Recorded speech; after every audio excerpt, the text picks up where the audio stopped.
always make sure the equipment is well maintained. Whoa. And greetings, everybody. Keith here. Hoping everybody's having a good day, enjoying life, living life, loving life. I want to remind everybody, hit that like, share, and subscribe button. There's a PayPal link down there for anybody who wants to share some love. Always appreciated. Always good to hear or get something back in return. And so hit that PayPal link and share some love. And we're going to get into it tonight as far as the failure of due process, the violation. Now, most people that are familiar with the Constitution are familiar with that 5th and 14th Amendment both have the same 11-word phrase as far as the due process clause. And so we think of the 5th and 14th Amendment when it comes to the violations of the due process. But I'm here to tell you that the initial violation is the First Amendment. Failure of due process happens by a lack of communication, one way or another. So let me explain to you the First Amendment right. Freedom of press, freedom of speech, freedom to gather, freedom of religion, of course, gather peacefully. And then the last one, the right to petition the government for redress of grievances. And like I said, the due process clause mentioned in the 5th and 14th, the violation actually occurs in the first. I, myself, singularly, as an independent being, have the right to express myself in those manners. The press, speech, gathering with others of the like kind, the others of the same religion, and of course, to express myself to the government for a redress of grievances. Okay? So singularly, I have the right to express all that First Amendment. However, exponentially, my right, singularly, is enhanced because of your right to know, which means you have the right to listen. Okay? So my singular independent right of freedom of expression and all that in the First Amendment is exponentially greater in the aspect that the other people that need to hear it have that right of me speaking to them. They have the right to know, which means they have the right to listen. Okay? When it comes to the government who constructed that Constitution and those first 10 amendments as to the rights and securing them of the people, is an obligation. So when it comes to the government, in the 5th part of that, the right of the people to petition the government for a redress of grievance doesn't mean they have the right to listen. It means they have the obligation to listen. Not listening is, in fact, in that situation, a violation. Now, this doesn't mean they have to listen to insane babble, but somebody who can put together, with certain etiquette, a proper communication should most certainly be listened to. So let's get into it.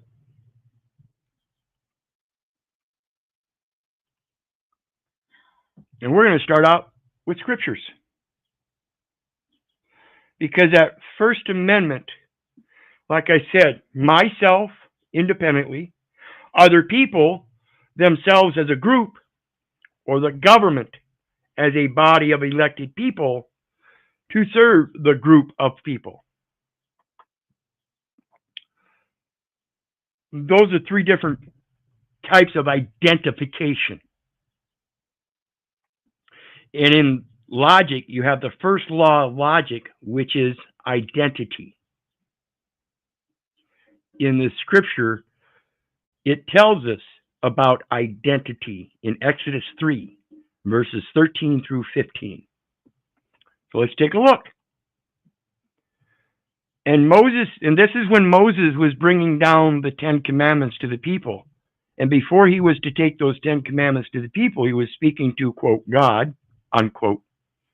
And it says, and Moses said unto God, behold, when I come unto the children of Israel, and shall say unto them, the God of your fathers hath sent me unto you.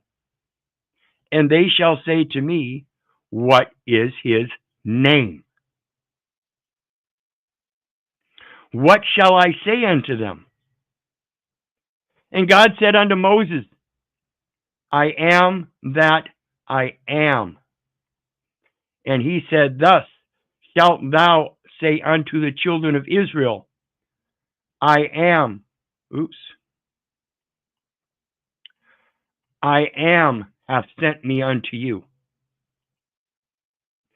And God said moreover unto Moses, thus shalt thou say unto the children of Israel, the Lord God of your fathers, the God of Abraham, the God of Isaac, and the God of Jacob, hath sent me unto you. This is my name forever. This is my name forever. And this is my memorial unto all generations. So let's break this down. Let's break this down. As far as the Jesuits are concerned, there are many names of God that are not spoken and are to be unspoken. Is that something made up? Of course, remember, this is by these scriptures are written by man. So either way, they are a fiction of some sort. But here in these scriptures, which is the Old Testament, which is what the Judaic first branch of the Abrahamic religion is based upon. In those scriptures, it says, I am that I am. And then goes on to say, this is my name forever. Not God, not Yahweh, not any of the others that are hidden, but I am. Okay?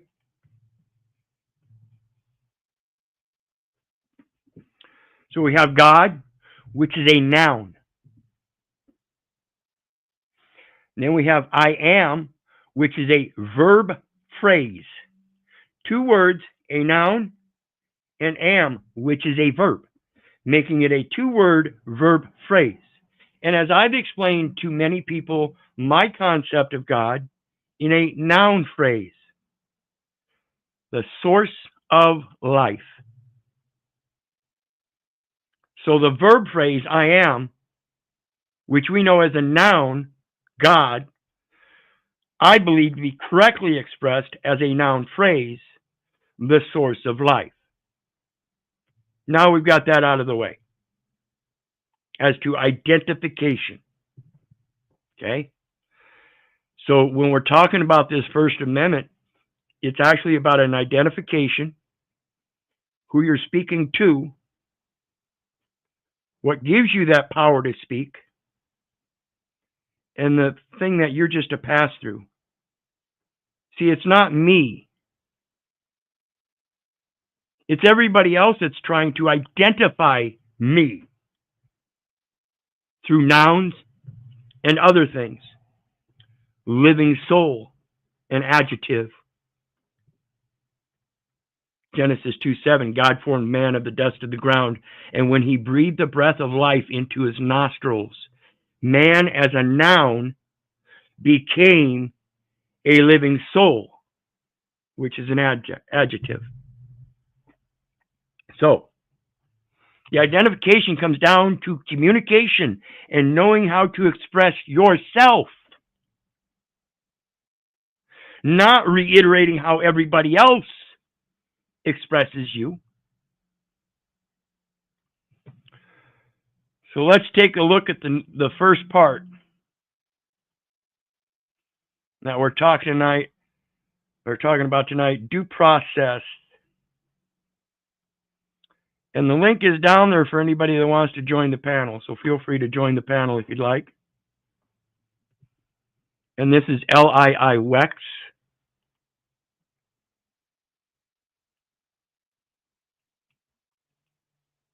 Oops, wrong one, didn't I? I clicked on the wrong one. There we go. Due process. The Constitution states only one command twice.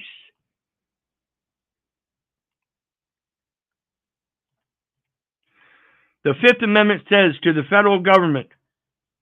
The Fifth Amendment says to the federal government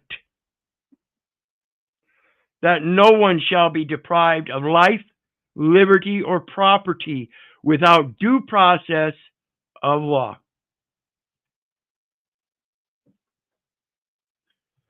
Deprived of life, liberty, or property without due process of law. That property is the one. That's your rights and interests in the enjoyment of the possession and use of your own body, your own voice, your own ability of locomotion expressed in that First Amendment for your benefit. For your benefit. And if something is detrimental to you and you speak out to have it redressed and they don't do anything, they don't listen to you, they don't respond, that's a First Amendment violation of process due, which I think should be implemented in that First Amendment as well. All three of those amendments should have that First Amendment process, due process clause. And that's why we have the Ninth Amendment, just so you know. The Ninth Amendment is telling them that the people's rights are not so much enumerated in the Constitution because we have more rights than what might be mentioned in the Constitution. So when we speak, they're supposed to listen because that's the door to be able to amend that Constitution for any of those other found rights or determinations that need to be more distinctly clarified. Like I said, both the 10th Amendment and now that I firmly believe the First Amendment should be rewritten in certain contexts. They should be amended. The 14th Amendment, ratified in 1868, uses the same 11 words called the Due Process Clause to describe a legal obligation of all states.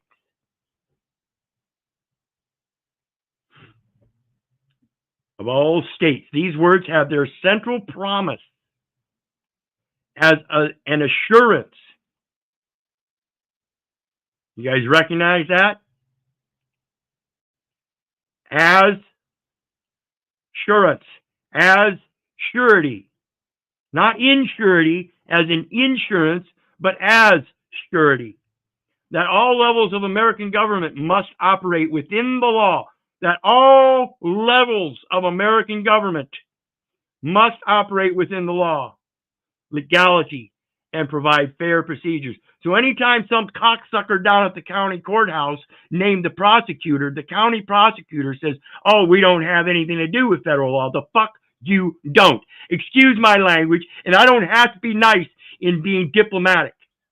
I am tired of idiots being put in position to pose to the people that they don't have to deal with the federal government or the Constitution.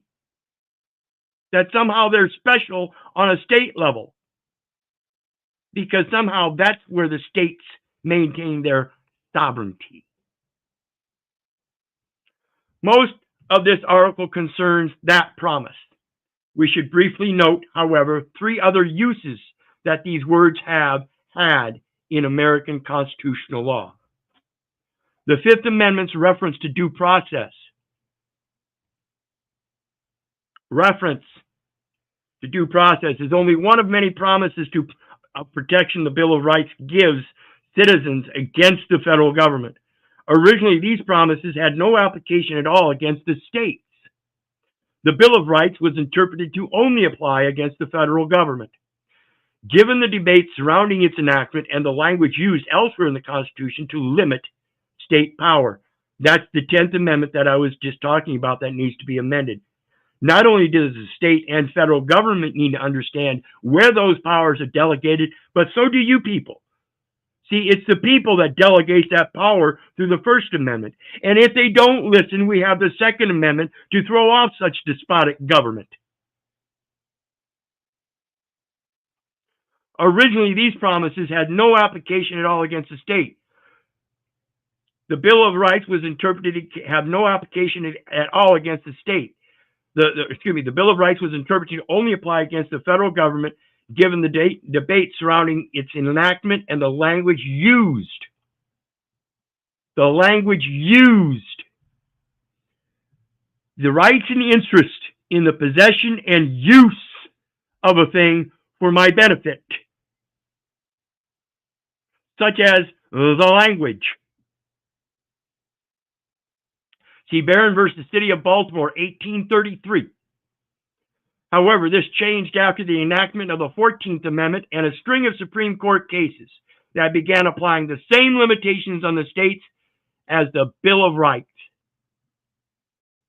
Initially, the Supreme Court only piecemeal added Bill of Rights protections against the states, such as in Chicago, Burlington, and Quincy Railroad Company versus City of Chicago, 1897. When the court incorporated the Fifth Amendment's takings clause into the 14th Amendment. So now that they mentioned the takings clause, let's talk about the takings clause. Because the takings clause is where it all starts. See, that's your property that they're taking. And anytime the government wishes to take your property, it has to be by consent, has to be for the military, and they have to pay you for it. They have to compensate you. Equal consideration. It's a contract. Okay? Understand that. So the Fifth Amendment, let me pull it up here. This is the Lieber Code. First, we're going to start out with 9. Article 9. The functions of ambassadors, ministers, or other diplomatic agents accredited by neutral powers to the hostile government cease so far as regards the displaced government, but the conquering or occupying power usually recognizes them as temporarily accredited to itself. This goes to the birth registration. See, it's the Department of Defense, 5 U.S.C. 301, departmental regulations, minimum birth registration standards that fail because there is no birth registration in the United States. So what are all the accreditations? They're gathered in the state. But see, the state still wants to remain separate, and that's what they're doing, is they're playing this little hide the shell game. But when we look at this martial law affects chiefly the police and collection of public revenue and taxes. See, there's no such thing as private taxes.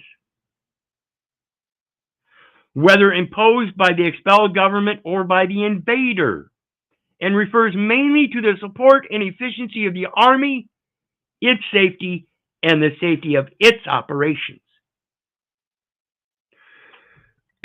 Article 15. Military necessity admits of all direct destruction of life or limb of armed enemies, and of other persons whose destruction is incidentally unavoidable in the armed contests of war. It allows of the capturing of every armed enemy and every enemy of importance to the hostile government, or of peculiar danger to the captor. It allows of destruction of all property and obstruction of the ways and channels of traffic, travel, or communication, and all withholding of sustenance or means of life from the enemy, of the appropriation of whatever an enemy's country affords necessary for the subsistence and safety of the army, and of such deception as does not involve the breaking of good faith, either positively pledged regarding agreements, contracts entered into during the war, or supposed, presumed, it's a supposition that this government that we have wouldn't presume that we are enemies since we were born on this soil. Of the modern law to exist. Men who take up arms, very important, they're men who take up arms against one another in public war do not cease on this account to be moral beings responsible to one another and to God. Even the martial law recognizes that.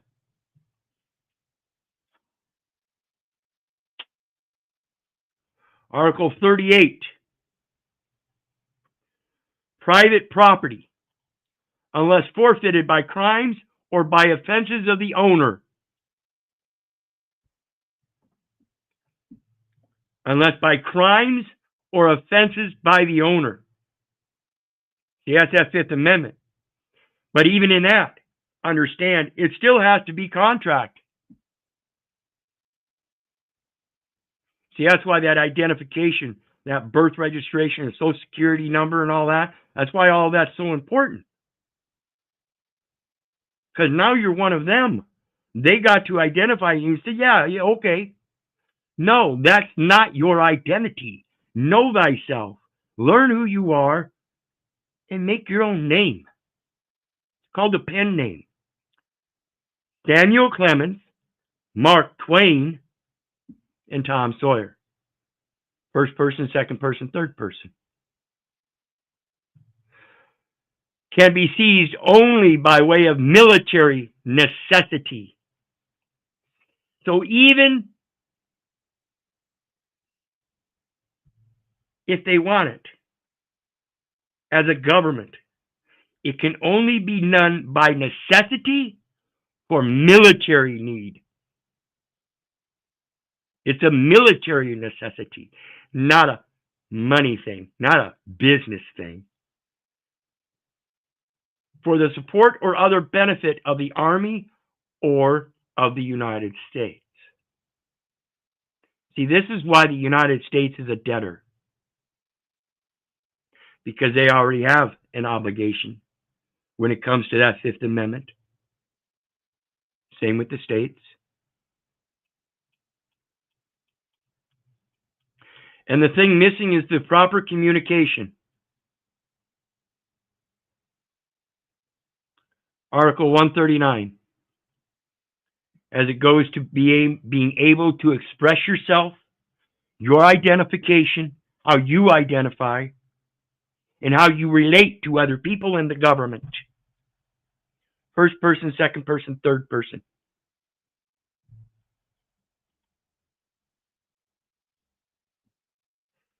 Yep, bear arms, bear arms. Before bullets, we had fists. Of course, that was written long after we had bullets, folks.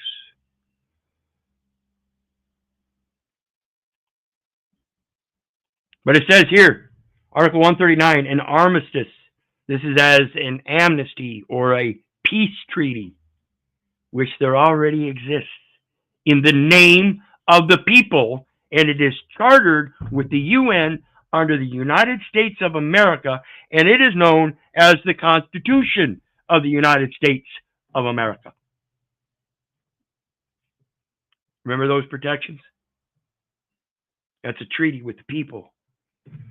Same thing as an agreement. It's a contract with the people. It already exists. And it says here an armistice is binding upon the belligerent from the day of the agreed commencement. But the officers of the armies are responsible from the day only when they receive official information of its existence. And that's what they're trying to deny you people, is your own identity. They keep insisting, no, you're this. You claimed resident in the United States citizen. And every time they ask you for an ID, you reach for your wallet and pull it out, proving that they are your daddy and you are doing as you are told. I'm sorry. I don't have an ID. I can't comply with that regulation. ID. Most people think it's identification. No. It's short for idiot. The id entity. The one that doesn't know anything and can't do anything. The id entity. Look it up. Look up id. And it literally means it. See, I'm not the person. The person is it, not me. The person is itself. It is the record, not me. Understand the communication, folks. So let's go back.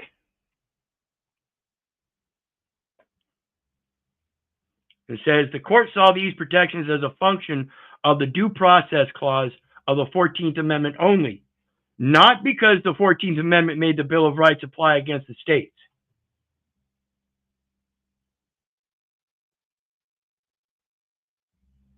Okay. Later, in the middle of the 20th century, a series of Supreme Court decisions found that the Due Process Clause incorporated most of the important elements of the Bill of Rights and made them applicable to the states. And I'm telling you, there are some that aren't quite yet expanded upon. I'm mentioning them today, and I'm sure other people have mentioned them in the past, but I think there are more elements that need to be expressed. If a Bill of Rights guarantee is incorporated in the due process requirement of the 14th Amendment, state and federal obligations are exactly the same. So when the state sits there and tells you, or the county or the city sits there and tells you, well, we don't have anything to do with the federal government or the Constitution. No, we have our own state with our own Constitution. No. You're using the identification of a 14th Amendment citizen, of a dual citizen, by being a United States citizen and a resident of the state. And that is the communication error. I am not a resident. I'm not a United States citizen. Now that I've had almost 9 years of study on this, deep, in depth, I can assure you I am neither. Neither are you. You cannot possibly be a United States citizen, which is a business. You are a living soul, not a business. You can have a business, and you can incorporate a 14th Amendment citizen in with that business, or you can create your own person as a foreign entity. You have many more choices than what you think. For more information on the incorporation doctrine, please see this WEX article on the incorporation doctrine. And this is LII WEX due process. All you got to do is LII/WEX space due process, and this will pop up. Substantive due process. Substantive is due process is the substance. See, I have the substance. The person doesn't. The person is just mere ink in paper. And I sign on the document, and therefore I'm not liable for the person named in the document. The words due process suggest a concern with procedure rather than substance. Procedure rather than substance. See, now we have to deal with substance first to see if that procedure applies. See, substantively, I'm not a business, obviously. I don't own a business. I'm unemployed. I don't work for anybody but my Father which art in heaven.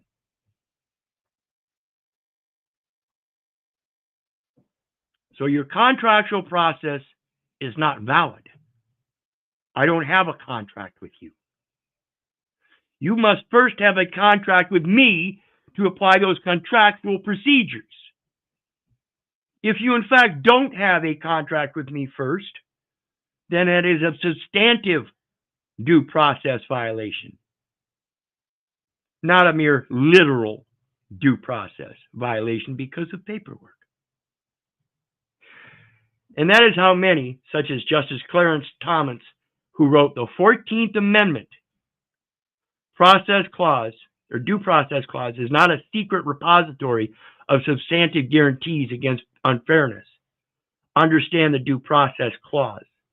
However, others believe the due process clause does include protections of substantive due process, such as Justice Stephen J. Field, who in dissenting opinion in the slaughterhouse cases wrote the due process clause protected individuals from state legislation that infringed upon their privileges and immunities under the federal Constitution, the 14th Amendment. You cannot assert residence and enforce more legislative authority on a resident without recognizing the dual citizen and the superior document which all the substantive states joined in and signed under, the Constitution of the United States.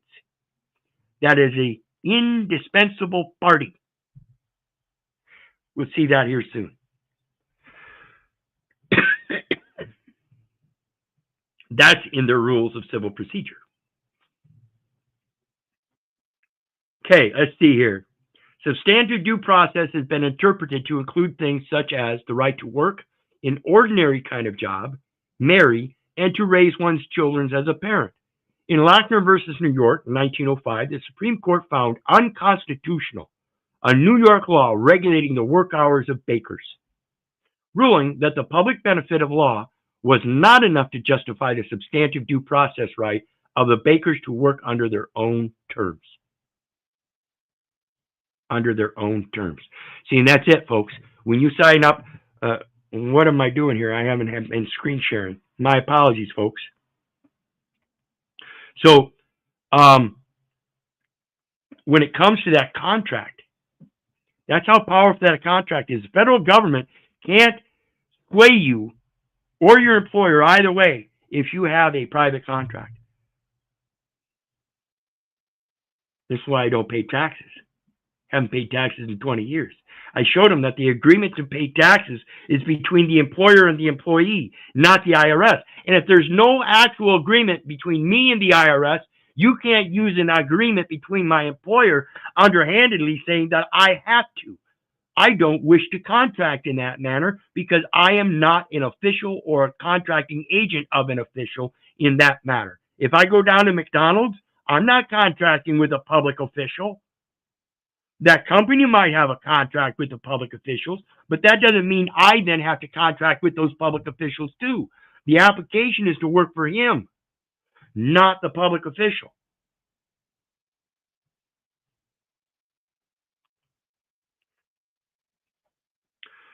Let's see here. Substantive due process is still invoked in cases today, but not without criticism. See the Stanford Law Review article to see substantive due process as applied in contemporary issues. So again, come to this due process under LIIWEX, and you can click on these links and read them. The promise of legality and fair procedure, and this is why everybody mentions the Magna Carta, and all kinds of lawyers out there will say, well, that Magna Carta has nothing to do with blah, blah, blah, blah, blah. Bullshit. It's part of the due process clause because that's where it started. When the people were tired of the king not listening to them, they took a knife to his throat and said, hey, listen up.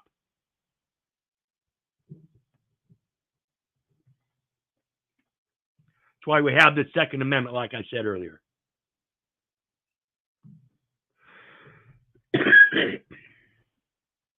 Historically, the clause reflects the Magna Carta of Great Britain, King John's 13th century promise to his noblemen that he would act only in accordance with the law, legality, and that all would receive the ordinary procedures of law. It also echoes Great Britain's 17th century struggles for political legal regularity and the American colonies' strong insistence during the pre-revolutionary period on observance of regular legal order. The requirement that the government function in accordance with law is, in itself, ample basis for understanding the stress given these words. Let me read that again. The requirement that the government function in accordance with the law is, in itself, ample basis for understanding the stress given these words. I cannot stress it enough. A commitment to legality is at the heart of the advanced legal systems. And so you would think it would continue to get better. If they don't listen, it ain't going to get better. It only gets worse. It gets bigger and regulates more and gets out of hand. And next thing you know, you're bearing children to a false patriarch by filling out documents at a hospital for something you should do in nature.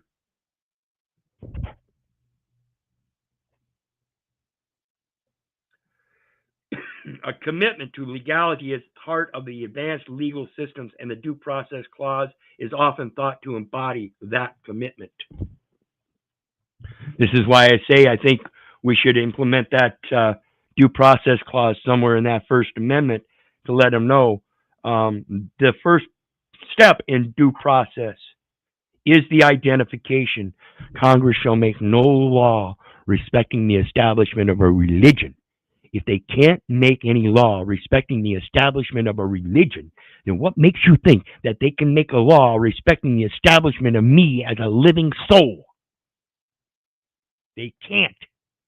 I am telling you, it's all corporate. It is contract.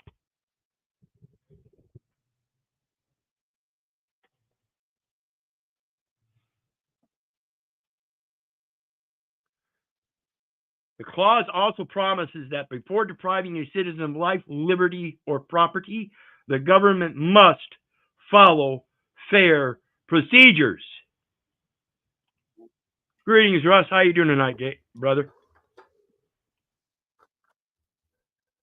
Good, brother. How are you? Hello. Good, good.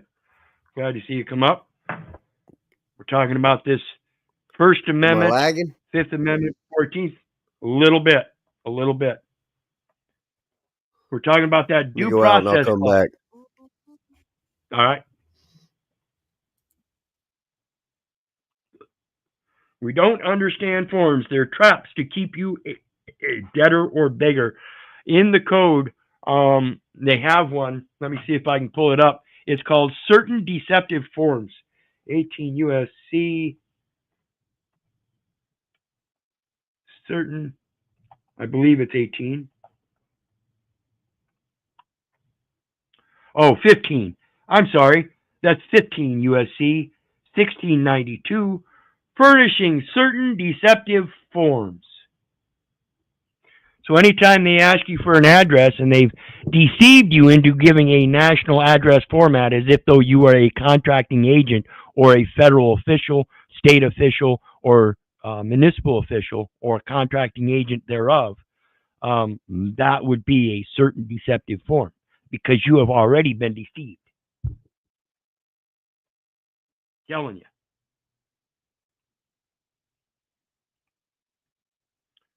So let's continue on. Let me get back here. Okay. Thus, it is not always enough for the government just to act in accordance with whatever law there may happen to be. Citizens may also be entitled to have government observe or offer fair procedures, whether or not those procedures have been provided for in the law on the basis of which it is acting. Action denying the process that is due would be unconstitutional. So when we go back to that First Amendment, and I tell you, these people are supposed to be listening to you, and they don't, and they ignore you and say, no, you can only do that with an attorney. I say, Fuck you. Again, excuse me if I'm not quite so diplomatic here, but I'm tired of it. Aren't you? Suppose, for example, state law gives students a right to public education, but doesn't say anything about discipline. Before the state could take that right away from a student by expelling her for misbehavior, it would have to provide fair procedure, i.e., due process. So, before you can deny me my right of locomotion to move from point A to point B at the modern convenience, just like anybody else, you have to prove first that I am required to have a driver's license, which is the conducting of state business as a matter of performance of the functions of public office. The only known requirement I can find. Welcome back, Russ. Hopefully it's better. I think you got a much better response there. Good. Oh. So, like I said again, the First Amendment is the violation of due process.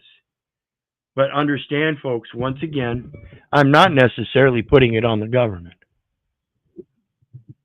See, we're all at fault. Moms and dads, all you adults out there, you had a part in this. You could have learned this. This is simple stuff.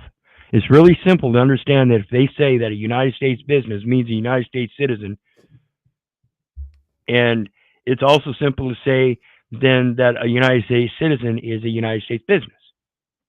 Just like, just like in the minimum birth registration requirements, it says that birth must be registered in the United States. Yet the American Bar Association is the one that puts it on their site that there is no birth registration in the United States. So how can any birth registration be qualified until it's registered somehow in the United States? Here's something I run across. I kind of put together. You know, I mentioned it to you before about the contracted outmixed benefit scheme, which acronym for that is COMS. Well, it would seem that there's a object management group, OMG. Oh my God. But anyway, and they're in connection with the DDS, which is Department of Development Services Education, which they have many different functions, which is an application service, digital data systems that have data design sheets and data distribution services, as well as data dissemination standards in banking, business, and economics. Public officials, they're robbing us right at the local level. Yeah, and that's going way too deep for these people. We can talk about that in private, but that's going way too deep for these people. Okay, so under the 14th and the 5th Amendment, we have the Due Process Clause. But again, like I said, action denying the process that is due would be unconstitutional. And that's why I say this needs to be incorporated into the First Amendment when these public officials don't listen to you, which is their obligation, which is exponentially everybody else's right to learn, right to know, right to listen to my right of expression. Singularly, my right is important to me, but exponentially it's more important to everybody else out there. And that's because they have a right to listen, a right to learn, a right to know. The government has an obligation to listen. Again, if the foundation of the identification documentation process is not valid and there is no birth registered in the United States, then the identification that is dependent upon it is not valid, and they better start listening.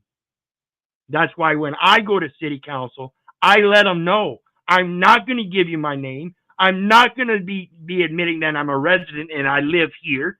I'm simply going to tell you everybody calls me Keith. That's it. And you better listen. And I don't have to be nice about it. Suppose, for We example, don't, but I think we should be to build yeah, on communications. Well, yeah, in my first two Two wrongs make nothing right.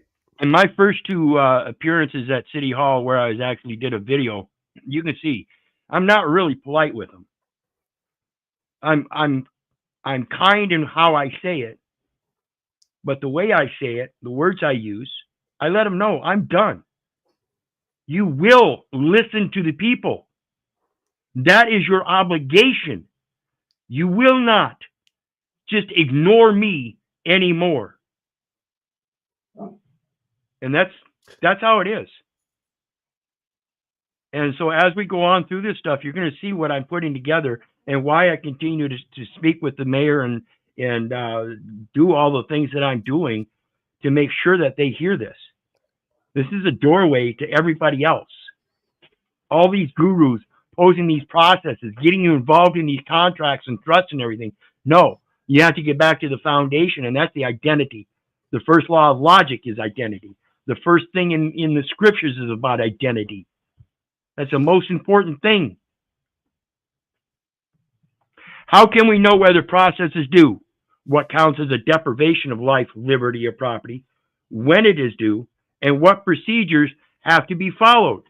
Again, like I said, if the foundational instruments for creating that identification are not valid and they ask you for an ID, guess what? They're not following the process due. And I've expressed this before. The process due, according to the rules and the laws and codes and everything, is the diplomatic channel of notice. Now, if you graduated high school, you got a diploma, but you never followed diplomatic channels because no one really taught you the diplomatic channels of notice and etiquette. They just taught you English, reading, writing, and arithmetic, and gave you a diploma thinking you were all big-headed and go out about the world as an adult, and you're still acting like a babbling idiot 50 years of age. That's how I felt. You know what's interesting? You're talking about this process. Real quick here, Russ. The true process is due is a good education. I'd agree with that. First and foremost, I think that's right there's the first and foremost. That would be the foundation. How can you observe and judge without any of those proper teachings of that foundation? But back to what you were saying, shit. It'll come back to me. Okay. Oh, it seems what I've seen is they have another type of language along with this artificial intelligence communicating through this technology in IT with one another. So that's why this process and this due process isn't working. Right. You have data programming, and now with AI, you have AI programming. They're two different languages. I know exactly what you're talking about. Well, that one of those Combs method is where I saw that at the different languages, and it's based on truth and equality. And then that other one is based on elections and whatever, the Coombs method. Yeah. So anyway, if due process refers chiefly to procedural subjects, it says very little about these questions. Courts, unwilling to accept legislative judgments, have to find answers somewhere else. And I'm not saying go to the courts, okay? When we see what's going on here, technically, I think we're supposed to be going to Homeland Security, Department of Defense, because that's where it all starts, okay? Hold on just a second.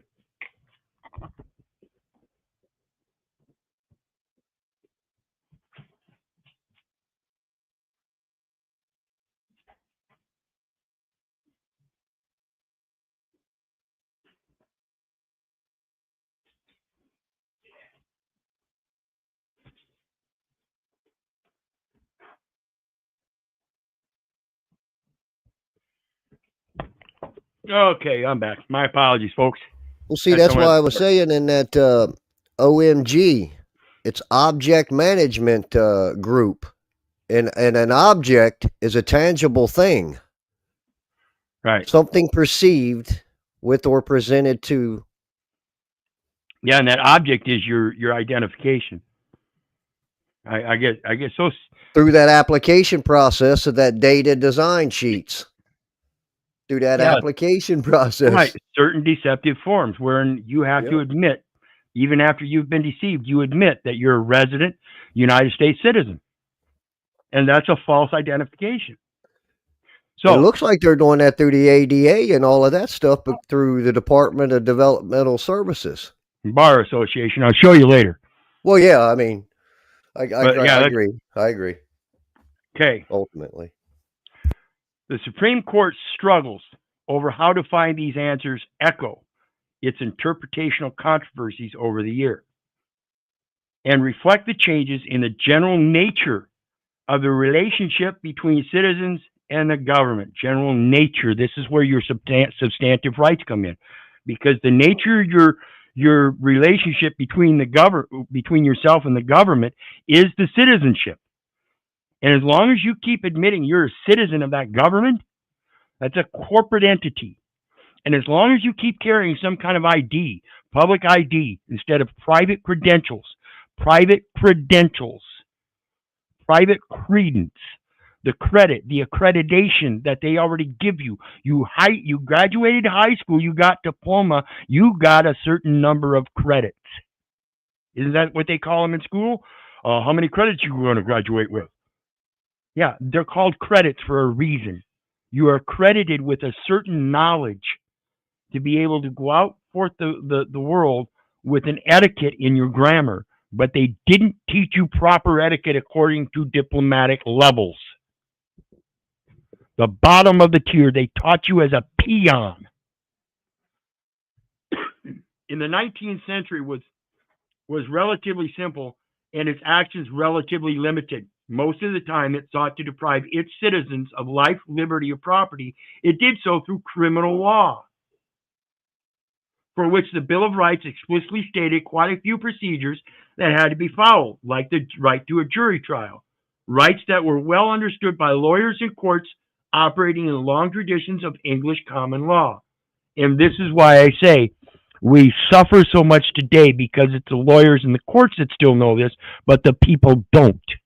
It's imperative that the people know this stuff. This country was founded by the forefathers, and there was no public education system. They taught their own children. I am telling you once again, the public education system is the downfall of the family. It tears it apart by allowing you to believe that it's so convenient to send your unlearned child off to somebody else so that they can destroy their spiritual context.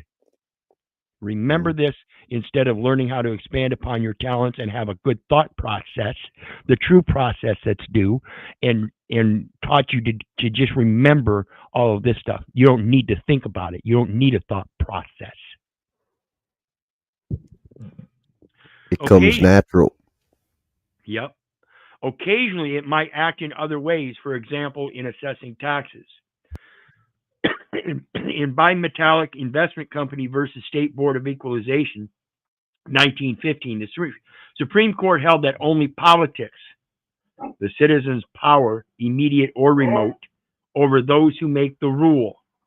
See, you don't have to have a voter registration to have a power, immediate or remote, over those who make the rule. The 10th Amendment says, without stating it, that the people are the one that delegate those powers, because they can't be delegated by the states themselves nor the United States. You can't just delegate your power, your self-power over somebody else. It doesn't happen that way. The power gets delegated to somebody lesser than you as a matter of taking on responsibilities because you don't have the time to. This is why we have contracts. Again, folks, that Constitution, no matter what form, is a contract. And in it, it provides protections otherwise known as indemnifications in simple contracts. Control the state's action setting the level of taxes. Only politics control the state's action setting the level of taxes. But if the dispute was about a taxpayer's individual liability, not a general question, the taxpayer had a right to some kind of hearing. So in 26 CFR 3301 or whatever code it is, it says voluntary taxes or voluntary taxes, and it tells you that the agreement must be between myself and the employer, and I don't want to make that part of my agreement. I can remove that contract clause and still maintain the contract. Then that's what I wish to do. You can't tell me I have to have a third-party contract by contracting with you. The law will never state that. It's a violation. First point of any contract is being able to maintain privity without the involvement of third-party interveners. The right to support Go ahead, I'll let you go. I'm sorry. Okay. The right to support his allegations by arguments, however brief, and if need be, by proof, however informal. The proof is, again, the identification you say that I am is not valid because the birth registration isn't registered in the United States. Now, if you want me to make it valid, I can do so for the process of transferring title with expenses incidental to those transfers so that all the accreditations can be accounted and all creditors made whole so that anything remainder comes to me in my private estate as an asset. Go ahead. Russ? No, I didn't say anything. Oh, I thought you wanted to speak just a minute ago. Well, no, because when I jump in, it seems to go, you get past where I was going, or what I was going to comment on, because it relates to the teachings, right? If the foundations of teachings in the home isn't to shape a character with certain order, morality, balance, and stability, but yet obedient to God's will, well, then what are we doing? Is all of this just babble? And again, that's an acronym for Combs. Yeah, and that's what I'm saying. Everybody, to me, as an adult, the more I learn, the more I hear the babble, because I'm understanding more and more what's going on. And when I ask somebody if they're a man and they want to sit there and tell me that, yeah, I'm a man, I go straight to Genesis 2:7. God formed man of the dust of the ground. When he breathed the breath of life into his nostrils, man became a living soul. Man is a noun, living soul is an adjective. So there is a change there.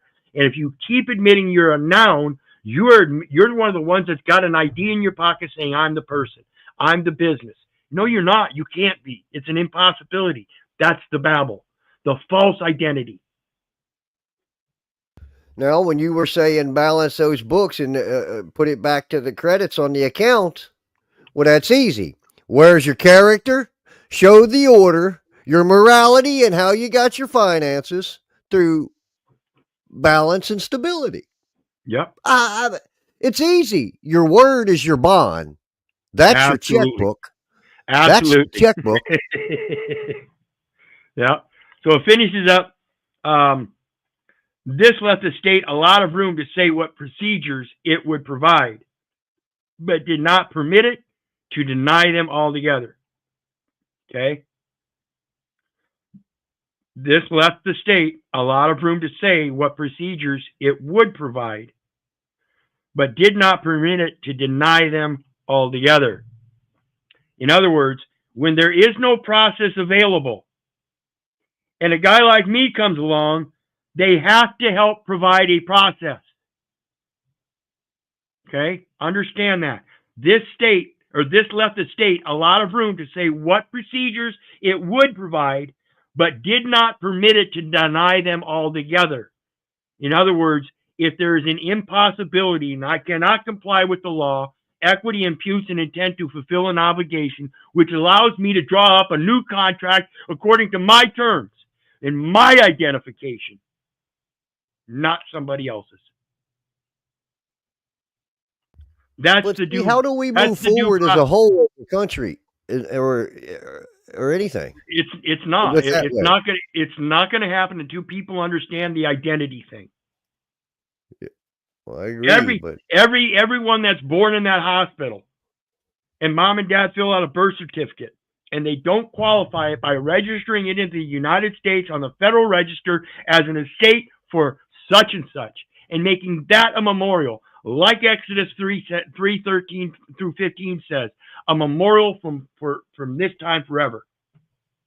right. John said down in the comment they get around balancing the books by keeping 2 sets of books.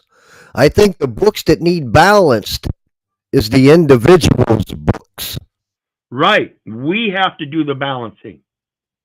Okay? That's the problem. If they have an obligation to keep the books, then our obligation is to keep our side balanced by letting them know we know who we are and what our value is and where it's at. That's what they don't teach us. They don't teach us the double entry ledgering, and they don't teach us about the legal name and the address as a matter of federal official or contracting agent. That's the only reason you would need a real ID. You have to be a federal officer or a contracting agent with. Otherwise, you're not required to have an ID. Understand the language, and you won't get one. Everyone that's getting one, by implication, is saying they are a federal officer or an agent. And that's a violation of 18 U.S.C. 912. That's 3 years in prison. So the identity we were talking about comes from Exodus 3, verses 13 through 13, where it says, and Moses said unto God, behold, when I come unto the children of Israel, this is when he's bringing the 10 commandments back to the people. He was talking to God on the mountain. It says, and shall say unto them, the God of your fathers hath sent me unto you. And they shall say to me, what is his name? What shall I say unto them? And God said unto Moses, I am that I am. And he said, thus shalt thou say unto the children of Israel, I am hath sent you, or hath sent me unto you. I am. Pay attention. I am. Not God. He said, I am. And God said, moreover unto Moses, thus shalt thou say unto the children of Israel, the Lord God of your fathers, the God of Abraham, the God of Isaac, and the God of Jacob, hath sent me unto you. This is my name forever. So when mom and dad have a baby in the hospital, they use the first law of logic, which is identity, and make sure that it is memorialized, that the family of little being made of Keith and his companion in covenant, Joyce, have bare unto the world a heir apparent, and shall be known as Keith. That way you have the family name and you have Keith, but it's not constructed in a legal entity format. It is not a first name and it is not a last name. And you never mix the two while that child is little. Once he becomes the age of majority, he can either go upon the world as an adult and start taking upon the second name, or he can choose his own second name and create his own pen name, as it would. Mark Twain. It doesn't even have to have the same last name. You just create your own new name and go out upon the world and you do your contracts in that form. First person, second person, third person. So let's get back to it.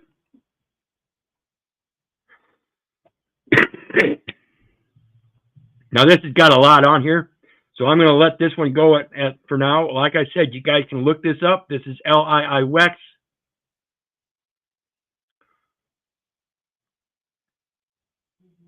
Says the original text of this article was written and submitted by Peter Strauss. And again, this is the WEX from Westlaw, Cornell Law School, LIIWEX, due process.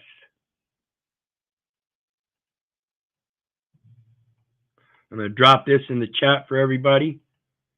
Anybody that might be watching this video later, like I said, just look up LIIWEX.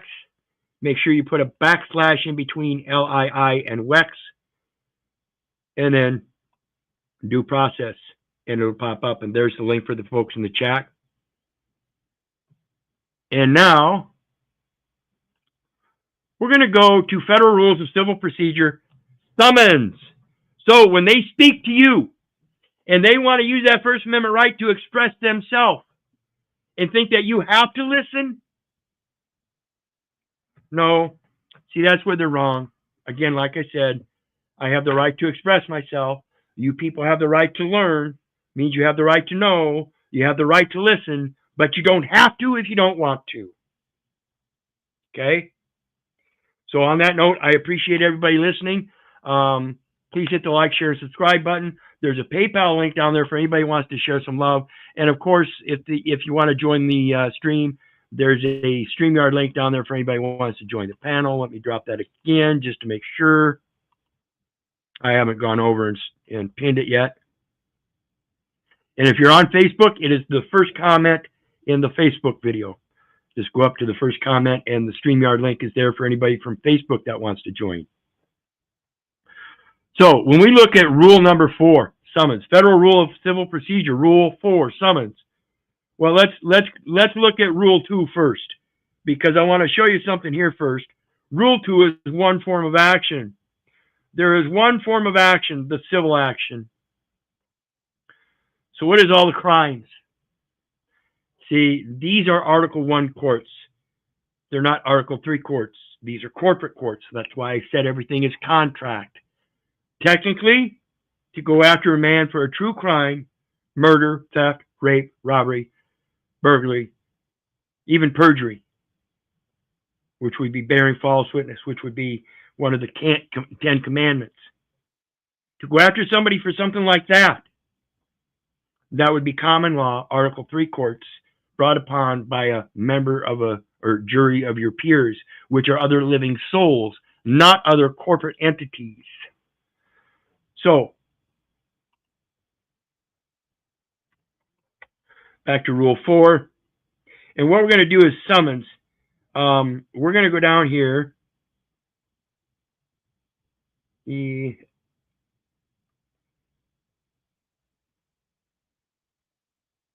F.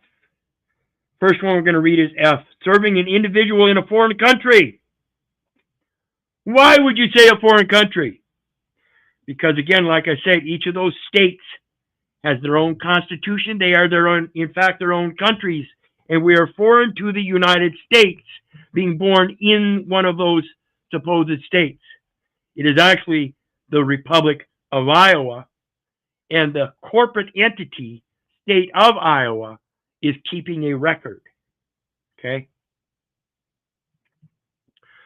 So, unless federal law provides otherwise, an individual, other than a minor, an incompetent person, or a person whose waiver has been filed.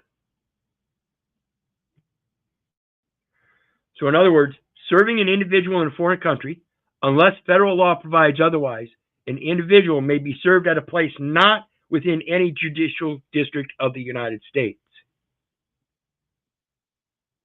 other than a minor or incompetent person, or a person whose waiver has been filed.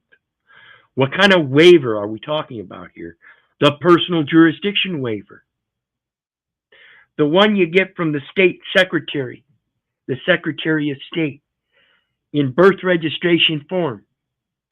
And you register it with the federal government, the United States, by filing a waiver of personal jurisdiction and you waive the personal jurisdiction to the United States, now they're the holder and they protect it under the 14th Amendment because it's their creation under enumeration at birth, Department of Defense. And we do all this through redress of identification through Homeland Security for misidentification. Now let's go down. Oh, let's first read the first part of this, because this is what I was talking about with the Lieber Code and the armistice and the amnesty and the treaty. By any internationally agreed means of service. See, if I waive the personal jurisdiction to the United States, even though I've been supposed resident of the state all my life, now the United States has notice. Now they can file it on the Federal Register as a relief law for the private estate of Keith Orland Little. And they can commit to all the transfers and hold the credits in there as my asset and protect them. And no state can touch them without mine and the Postal Service's recognition. We'll talk about that too. Agreed means of service, because the service is done through the Postal Service. That is reasonably calculated to give notice, such as those authorized by the Hague Convention on the service abroad of judicial and extrajudicial documents. Judicial notice has not been had. Judicial notice, waiver of personal jurisdiction, correction of the records, request to review, plenary review. If there is no internationally agreed means, or if an international agreement allows but does not specify other means, by a method that is reasonably calculated to give notice. So again, like I said, Article 139, they're still waiting a notice of some sort, because everything else is still presumed. Okay, now we're going to go down to J.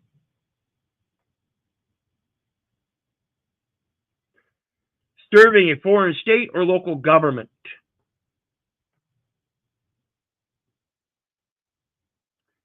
And where is it? Let me see here. I got to find it real quick.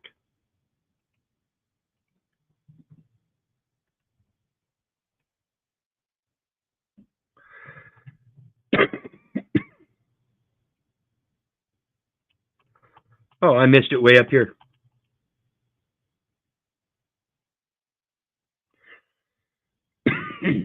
Okay, it was F. I went right by it. It was the next one.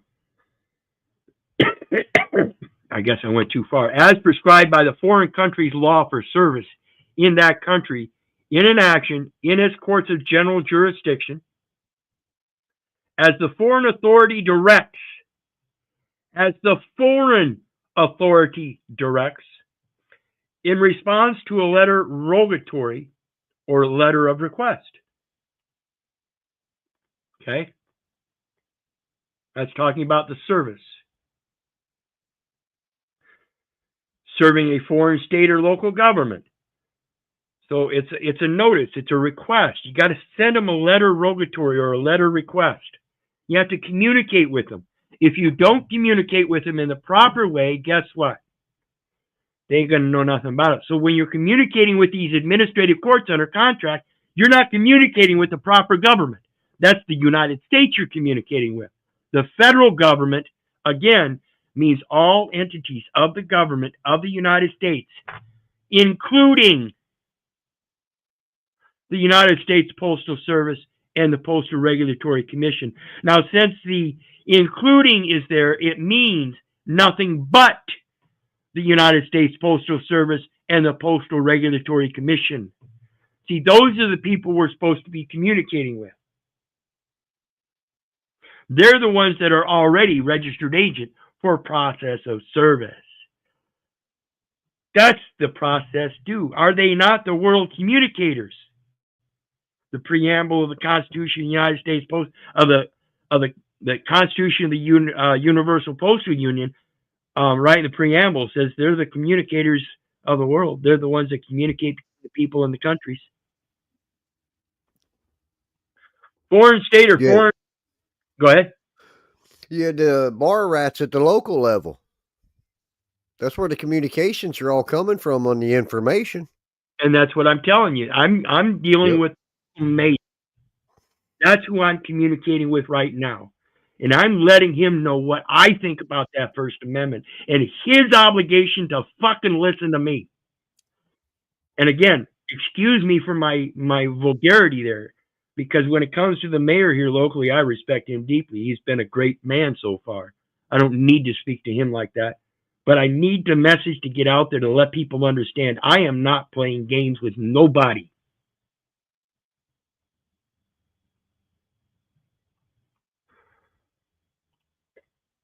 Foreign state. A foreign state or its political subdivision, agency, or instrumentality must be served in accordance with 28 U.S.C. 1608. 28 U.S.C. 1608. 28 U.S.C. is the judiciary. It is a judicial communication. You are not supposed to be communicating with the administrators unless they are willing to listen to you. And if they refuse to listen to you in the regular court cases, what makes you think they're going to listen to you as a matter of judicial concern? Because that's already what they're involved in. Judicial Officer Department is a neutral and independent forum within the United States Postal Service, comprising of the judicial officer, the administrative law judge, and the Postal Service Board of Contract Appeals. Okay? But again, if they're not going to listen to you, then you go to the Postal Service and its regulatory commission, the military branch. Okay? So when it comes to this, we go down to K, again, the territorial limits of effective service to form a more perfect union. And that union is the postal union. It's a labor union. Again, contracting. And again, I remind you of the first article of the Postal Union's Constitution, and that is freedom of transit is guaranteed throughout the entire territory of the union. So the territorial limits of effective service is a matter of a labor union, of which if you have an ID in your pocket, I would call you a bitch-ass slave. Look at the name at the top of that ID. It's got your daddy's state name on it. That's who your daddy is. That's who you're working for. That's a contract. That's why they call it a license. A driver license. And even an ID is the same thing. It's a simple contract. In general, serving a summons or filing a waiver of service establishes personal jurisdiction over a defendant. So if I waive personal jurisdiction to the United States and the state wants to make a claim against that person, guess what? They're going up against the United States. Are they allowed to make a claim against the United States in such a case? Not if the judicial determination's already been made, right? And they know who the debtor is in fact, right? And the debtor in fact in that case would be the United States. And they're going to say that they're subsidized by the debtor and then going to turn around and make a claim against the debtor that subsidizes them. You see the insanity of how that sounds, folks? Establishes personal jurisdiction over defendant who is subject to the jurisdiction of a court of general jurisdiction in the state where the district court is located. Who is a party joined under Rule 14 or 19 and is served within a judicial district of the United States and not more than 100 miles from where the summons was issued. So if they're joined, then they have to be served within the judicial district. What did it say earlier? Due process was talking about outside of the judicial district. That's why I say the Third Amendment. See, or the Article 3 courts, because those aren't contract courts. If in the administrative courts, there's a presumption that there's a already, and you're a third-party contractor. And I'll show you again. That contractor is a third party practicing. Practicing as in the bar. Practicing law. I'm not practicing nothing. I'm rightly dividing the word of truth. Worthy and not being ashamed, because I studied to shew myself unto God. And is served within the judicial district. And again, if the judicial officer department is a neutral and independent office, and it's within the United States Postal Service, then I again urge everybody to understand that that's who you're supposed to address.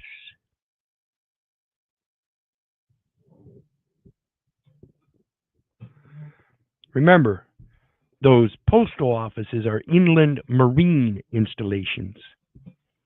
Remember, the post office and the Marines were started in the same bar in Philadelphia by Benjamin Franklin. So let's take a look first at 28 U.S.C. 1608. This here is the Judiciary Code 28 1608. It says service, time to answer, and default. Service in the courts of the United States and the state shall be made upon a foreign state or political subdivision of a foreign state by delivery of a copy of the summons and complaint in accordance with any special arrangement, telling us that they can't use a general arrangement, which is a general procedure or administrative procedure, because there's a specialty. There's something special about it. There's something different. What is it? It's foreign. It's not domestic. Everybody is claiming to be domestic. You are not domestic to the United States. That is a corporation that rents land known as Washington, D.C., 10 square miles as a corporate entity, and it rents it. It does not have statehood. It is a corporation. It can never have statehood. It's a corporation. It can't have sovereignty. It's a corporation. For service between the plaintiff and the foreign state or political subdivision. A special arrangement for service between the plaintiff and the foreign state or political subdivision. If no special arrangement, that's that Article 139, the amnesty. That's the waiver of personal jurisdiction to the United States. If the state wants to file a claim against that person, they have to notify the United States.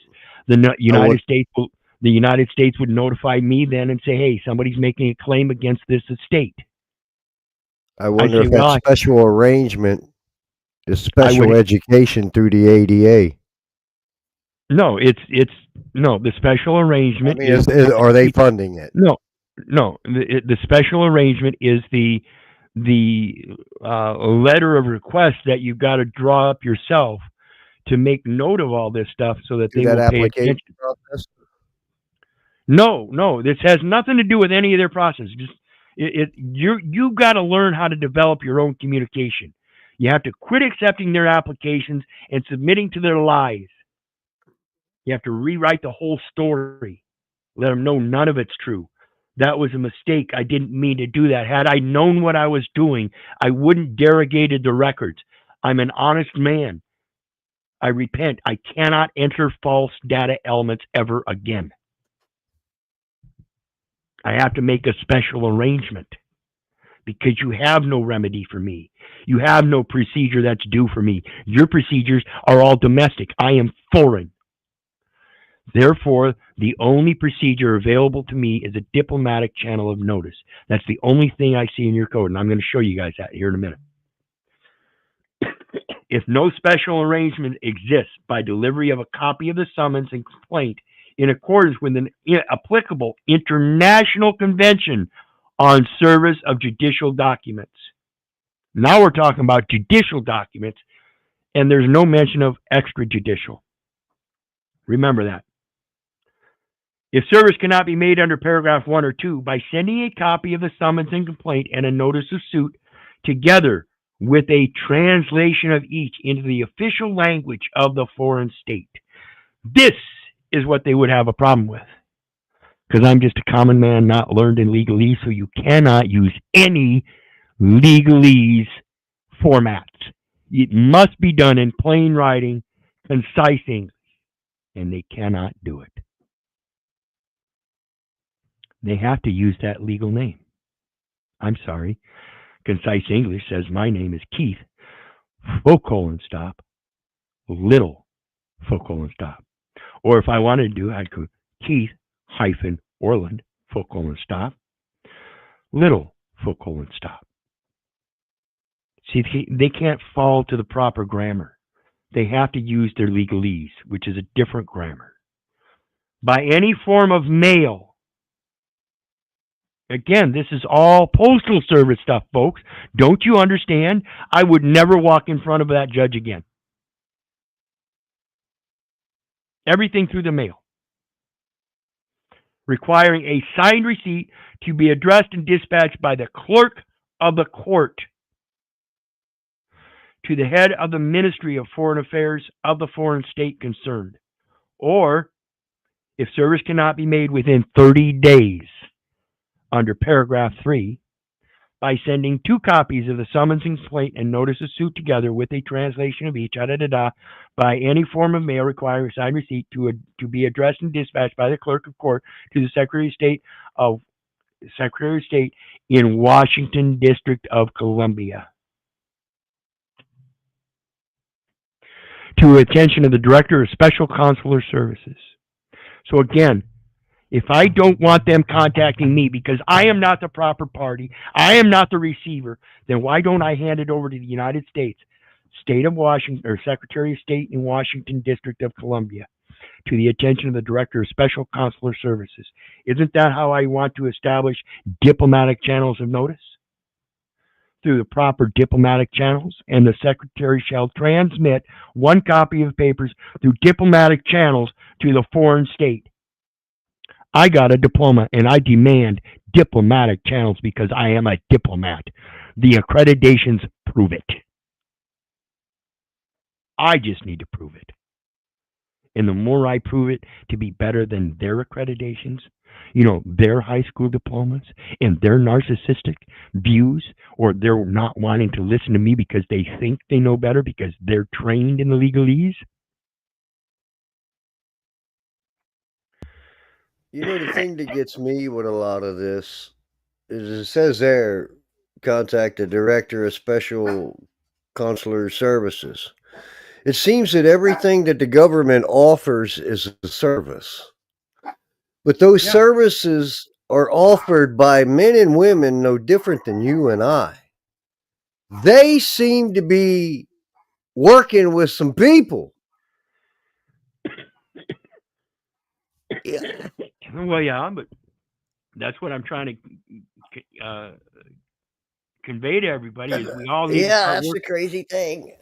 We all need to start working for ourselves and start looking out for ourselves and realize that if we don't, we're going to be indoctrinated just like our parents were, and we're going to turn around and indoctrinate our children the same way.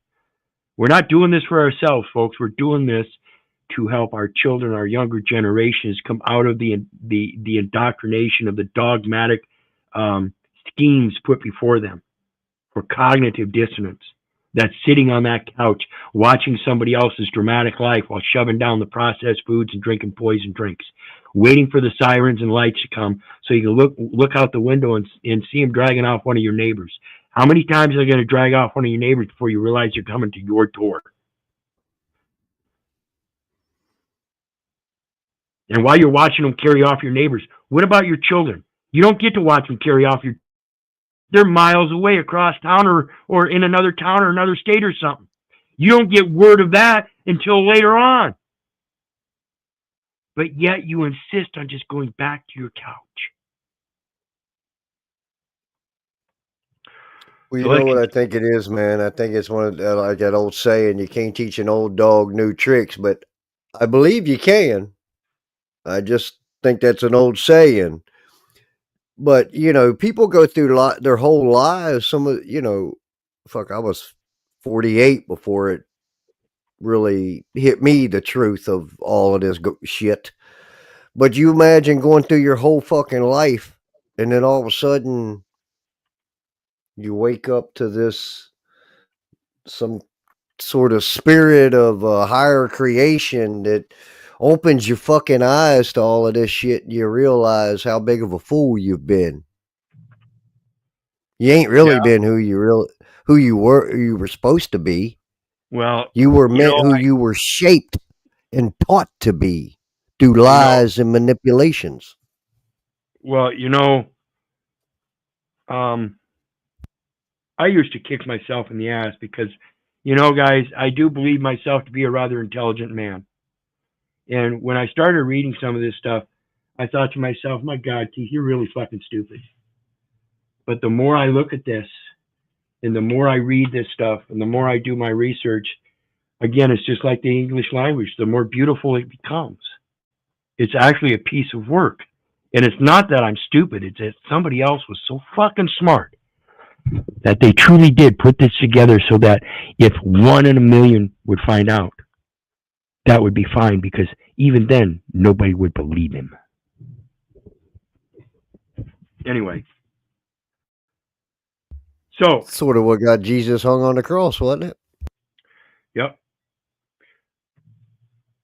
So again, you can go by and go through and read the rest of this, but it references us to, let's go back to the other one here. Down here, it references to Rule 14 or 19, right? Who is a party joined? The joinder. Where does this joinder come from? That's that ID. That's that birth enumeration, Social Security account and all that. Okay, that's all got to be handed back over to the counselor, that Department of Consular Services. That's your consular service. Okay, that's a 14th Amendment citizen. It was drawn up because of you. Without you, it wouldn't be made available. So he handed over to the United States. Again, this is just my conjecture, just my opinion from my research here. And under that joinder, Rule 14 or 19. So let's take a look at. I wanted to finish up first on this. That service. Remember that service under 28 U.S.C. 1608? Then they start talking about diplomatic channels. Diplomatic note there. And where else was it?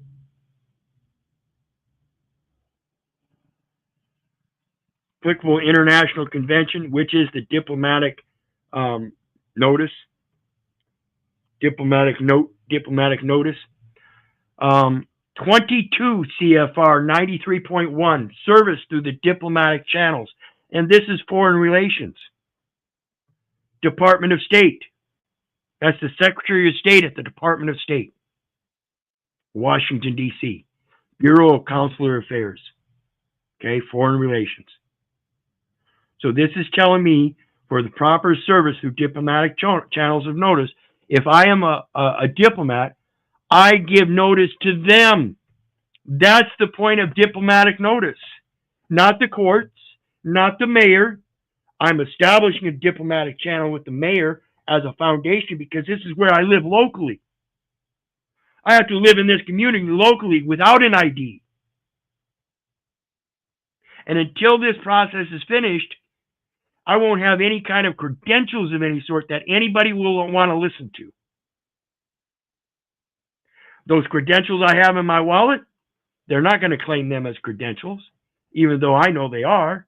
They're going to want certain credentials from the consular services. So when I redress for misidentification through Homeland Security and have communications with the Bureau of Consular Affairs already, they're going to say, yeah, we need to provide him documentation so that anytime he comes across our officers or agents again, he can present them this number. It's called a redress number. Right to petition the government for a redress of grievances. The redress is a misidentification from a diplomatic address. See, it's the etiquette used in communicating with me.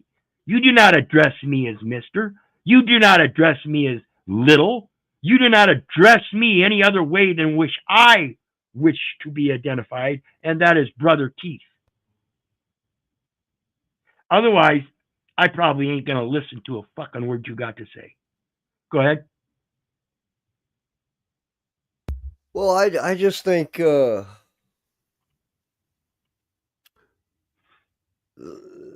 seems like in all the solutions, we're leaving God's will hanging shallow in all of these solutions. But I think if once it's uncovered and discovered, it should be changed across the board.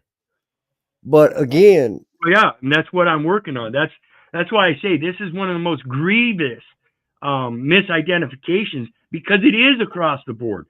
It is applicable to everybody else, so similarly situated, and that is everybody that is not a federal, state, or municipal officer or agent, so deemed necessary by the board. Right. But again, they did educate a lot of us from the 80s on up. You can bank on you were indoctrinated. But I think the tables are about to turn in a good way. I don't know how I caught it, and nobody else did, but that's the way it seems to me anyway. They implemented the concise English into the education program in the 70s. So I grew up learning concise English right from the start. And I think it's important. Think about language. I said it in a comment to my wife the other day, or yesterday, I think it was. The construction of my words when I'm communicating with people is inspiring, encouraging. It's building. But then there's other communications with other people, and their communications seem to be demoralizing, decharactering people, defacing, destructive. That all stems from teachings. That's the foundation. Character, order, morality, balance, and stability. If you ain't got that, you can't be a teacher. Yep, I understand that, and that's the problem with the public education system, is that we have teachers that have a certificate saying they can teach when they haven't even learned themselves correctly. So I've got some notes that I put in a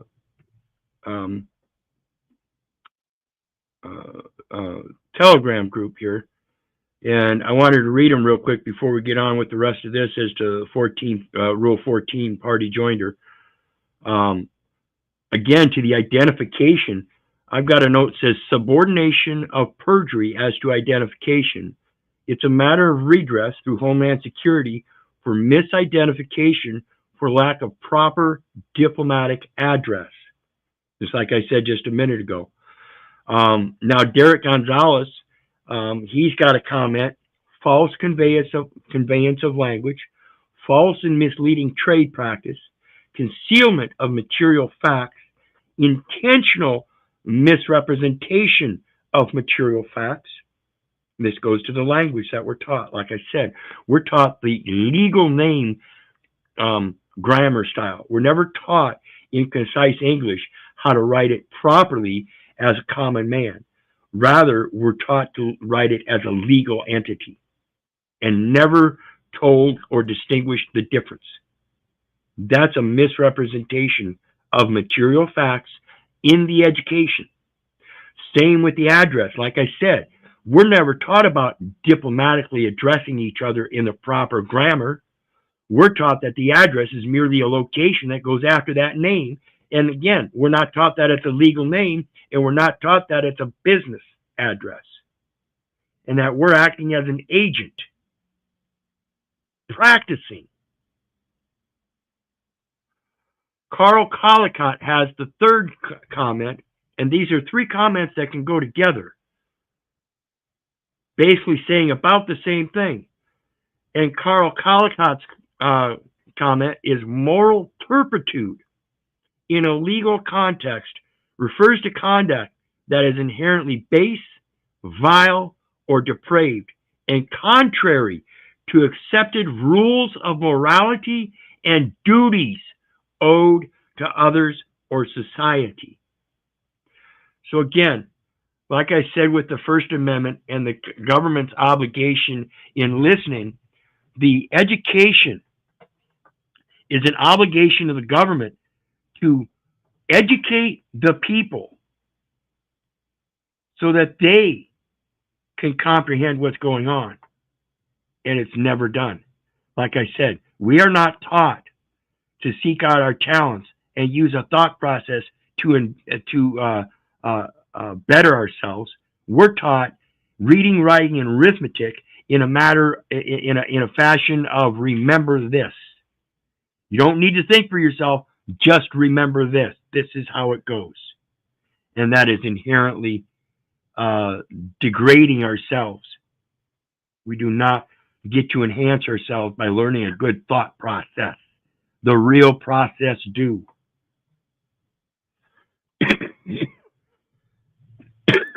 So, Rule 14, third-party practice. What do you think, Russ? Do you think they're presuming that we're practicing law as third parties? Well, that's what they think. Maybe, maybe not. Because it says here, when a defending party may bring in a third party. Well, that's only if you sign up to participate. So the defending party hires a third party for the practice. What makes the defending party a party? Signing up. Applications, self-admittance, registrations, certificate of title, false certifications for sure, presumptions, implications, but never is it in fact true. Not for me, it hasn't. Now, for somebody that actually got elected to an office and had an education and got those degrees and stuff and had licenses, yeah,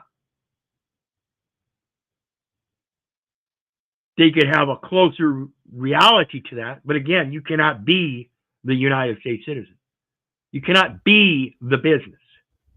You can be the one that runs the business, but the business itself is the business. Well, I thought the ones handing out the license should be the ones running that would have the knowledge on how to run the business. Should be the ones giving out the license, operating the business. Well, yeah, all they're taught is the paperwork. Again, remember this. They're not taught to have a thought process, to think outside of the boxes that they've been bound to. So they don't.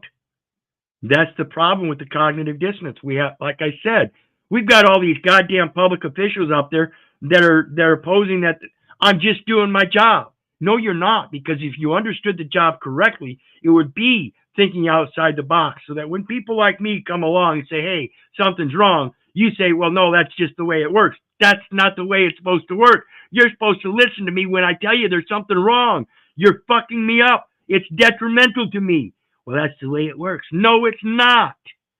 You can't make contracts be detrimental to the other party. Fucking ridiculous. I don't know where these people learn this stuff. It's because you told them they weren't special. Yeah. Oh, wait. Yeah, exactly. I didn't tell them they were special, and they got the same public education I did. What do you mean? I didn't deserve this trophy being governor. What? So let's get on with it. It says when a defending party may bring in a third party. Timing of the summons and complaint. A defending party may, as third party plaintiff, a defending party may, as third party plaintiff, serve a summons on summons and complaint on a non-party who is or may be liable to it for all or part of the claim against it. But the third-party plaintiff must, by motion, obtain the court's leave if it files a third-party complaint more than 14 days after serving its original answer. So this is posing that you answer something. Third-party defendant claims and defenses, the person served with the summons, and third-party complaint, the third-party defendant. So if they're serving you the summons, it's a third-party complaint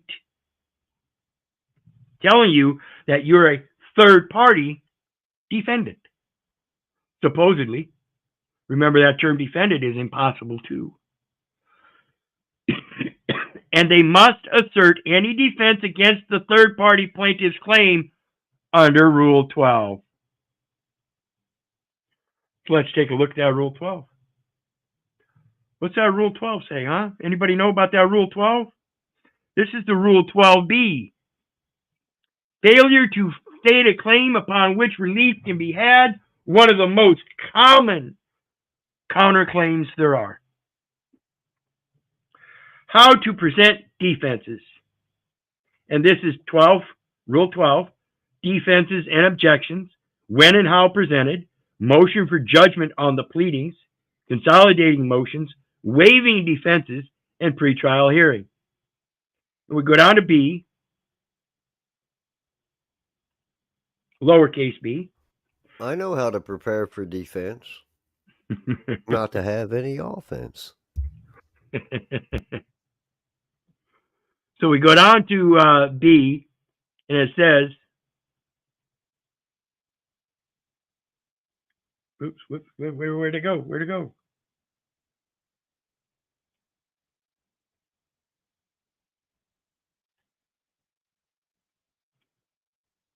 What happened here? Did I lose my screen share? No, somehow I didn't change my screen. That's why. There we go. 12B, defensive objections, when and how presented, motion for judgment on pleadings, consolidating motions, waiving defenses, pretrial hearing. And we go down to B, how to present defenses. Every defense to a claim for relief in any pleading must be asserted in the responsive pleading if one is required. But a party may assert the following defenses by motion: lack of subject matter jurisdiction, lack of personal jurisdiction. So again, I ask you, if I take that personal jurisdiction and I waive it to the United States, and they're trying to claim me as the defendant, is that lack of personal jurisdiction? Is it not proof that they do not have personal jurisdiction because personal jurisdiction is held by the state with a special or the United States with a special agreement, a judicial determination, neutral and independent, no contract?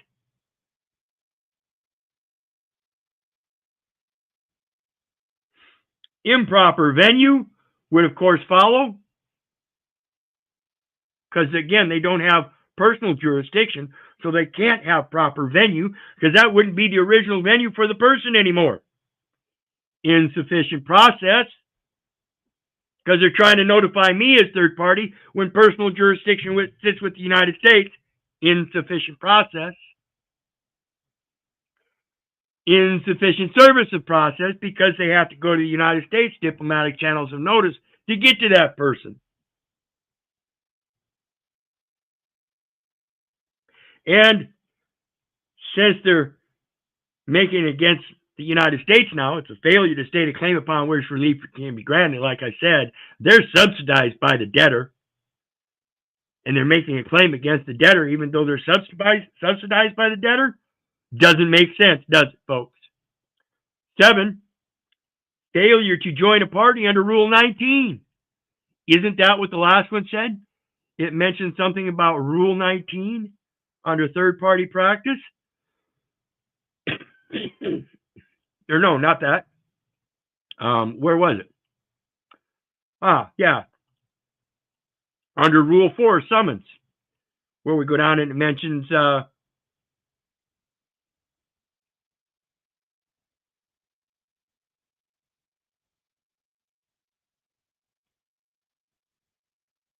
come on.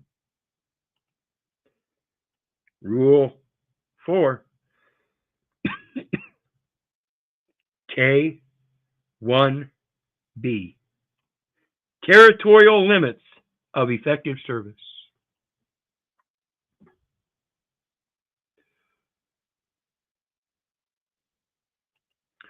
So they fail to join party under Rule 19. And Rule 19, folks, required joinder of parties. Persons required to be joined if feasible. Required party, a person who is subject to service of process and whose joinder will not deprive the court of subject matter jurisdiction because they get their subject matter jurisdiction from the United States. So the United States has the subject matter jurisdiction and therefore can't be deprived, and they must be joined. They're the ones holding personal jurisdiction too. And guess what? 18 U.S.C. 7, special maritime territorial jurisdiction, extend from the same court. Any questions? Again, I'm going to drop the link for anybody who wants to join the panel. I'm going to take a quick break. Everybody enjoy the commercial. In the meantime, hit the like, share, and subscribe. There is a PayPal link down there for anybody who wants to share some love. It's always good to get something back in appreciation for all the time and effort I put in. So please put that into consideration. Every little bit counts, and I'll be back shortly.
Okay, we are back. And I want to take a quick minute to thank everybody for joining me. I-Man, we got Bad Barney, No Bullet, Sammy Samsonite, John Harnack, Dogma Free. Who else? Joe Cool was in here earlier. Don't know if he's still around. We got I-Man Bay coming up. Ramon Angelo, Eat Shit and Die, huh? Like that one. Maya B is here. Jane Doe. Greetings, everybody. Appreciate your support. And welcome, Iman. How you doing tonight? Iman, I'm sorry. Pronounced that wrong. You there? You are muted. All right. Well, I guess she'll be with us, I guess. But anyway, so we continue on.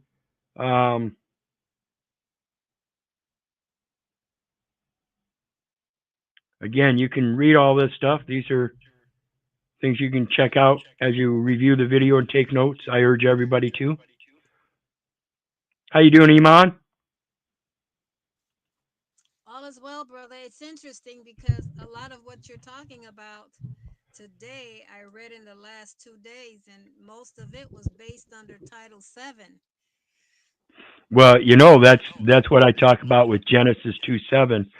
Is man became a living soul, yet in their code, Article 7, Title 7, Section 136, they define animal includes but is not limited to man. And so again, when it comes down to the concise English, man is a noun, but a living soul is an adjective. And so people are just merely misidentifying themselves because they've been indoctrinated into the wrong identity.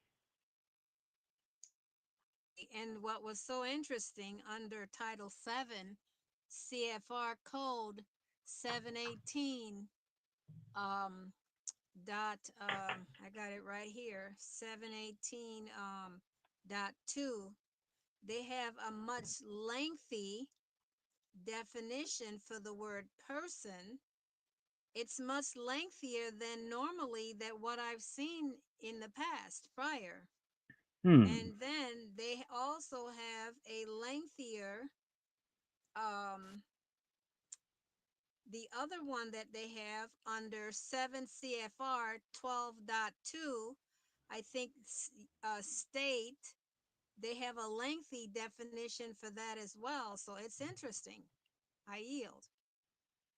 Well, under this one here, it says person means an individual or an individual participating as a member of a joint operation or similar operation, a corporation, a joint stock company, association, limited stock company, limited person, irrevocable trust, revocable trust together with the grantor of the trust, estate, or charitable organization, including any entity participating in the farming operation as a partner in a general partnership, a participant in a joint venture, a grantor of a revocable trust, or a participant in a similar entity, or a state political subdivision or agency thereof, and that's that political subdivision that you claim to be a resident of.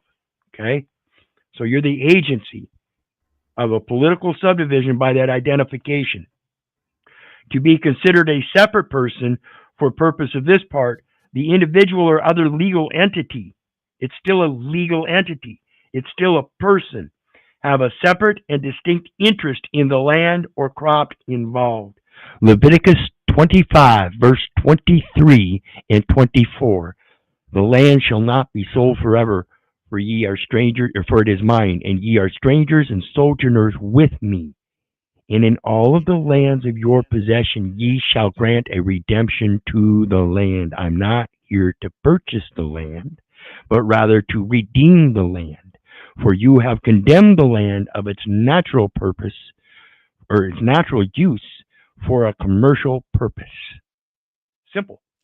Right. And in the other article that I was looking at, well, not article, but title, under Title 22, U.S. Code 6401, Article 18 talks about the Universal Declaration of Human Rights, recognizes that everyone has a right to freedom of thought, conscience, and religion. And it's interesting that it talks about that, because then it would take you to Title 42, U.S. Code 2000 BB and 2000 CC, and that's what's quite interesting. Huh. You want to see something else interesting? You know what I find? Go ahead. I'm sorry. Go ahead. This is that 7 CFR 12.2 where you had the definition of state. They've got a definition in here for playa. It means a usually dry and near. Yeah, playa. It means a usually dry and nearly level lake plain that occupies the lowest parts of closed depressions, basins. I saw that too, but I wasn't sure what it was all about. Yes, I saw that in my reading. Okay. I So was the sitting there next one, listening to you guys, and what I've seen, it seems quite the similarities that is what has been done in the government of America is quite similar to what they were doing when Jesus flipped the tables according to the Bible. yeah, that's what we need I mean, to you do. got all of these entities claiming they're good people. They seem to be the ones giving the license out, generating all this business. Yep, and that's what we got to do. We got to flip the tables, per se. Mm-hmm. Absolutely. So as we move Character on, and in order, obedient to God's will with morality, balance, and stability. Simple teachings, Yep. elements of a design, and character through language and blah, blah, blah, blah, blah. Yeah. Programming. That First Amendment, folks, is so important that I cannot stress it enough that we really need to dig into this stuff and learn this so we can teach it to our younger generations, because that's what it's going to take.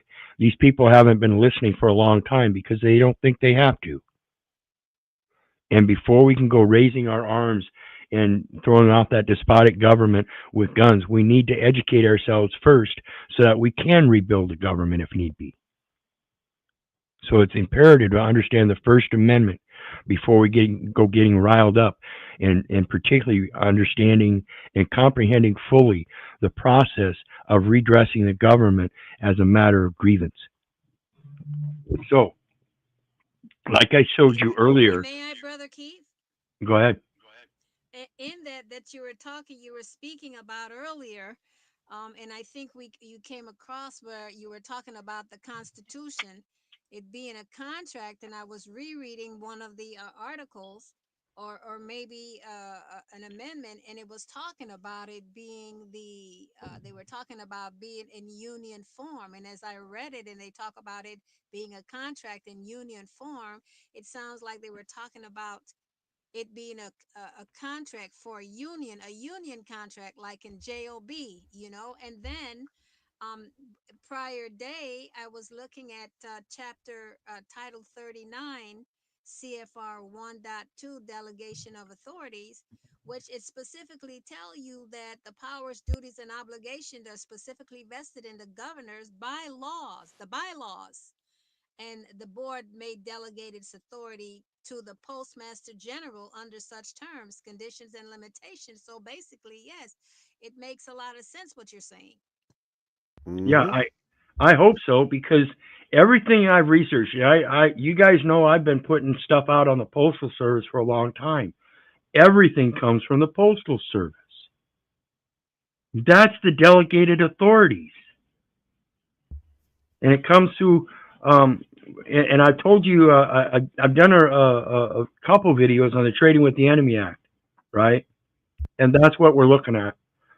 It's suspension of provisions relating to ally of enemy, regulation of transactions in foreign exchange of gold or silver, property transfers, vested interests, enforcement, and penalties. Now, when we look at this, this is 4305. We go to the previous one, it's licenses to enemy or ally of enemy, insurance and reinsurance companies. This is your common carrier. You got an ID in your pocket? That ID says somewhere you've got insurance. Social Security as a Medicare qualified government employee.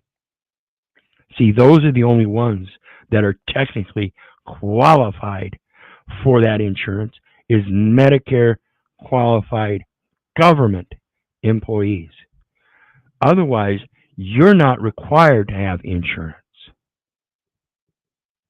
You can draw up a contract for indentured servitude to anybody you might harm as part of your remedy. You are not required to have insurance. Understand your right to contract. Understand your right to indenture yourself because you harm somebody. Understand Jacob and his wives. He ended up marrying the daughter that he didn't want to marry because he didn't keep himself sober and ended up having intercourse with the sister.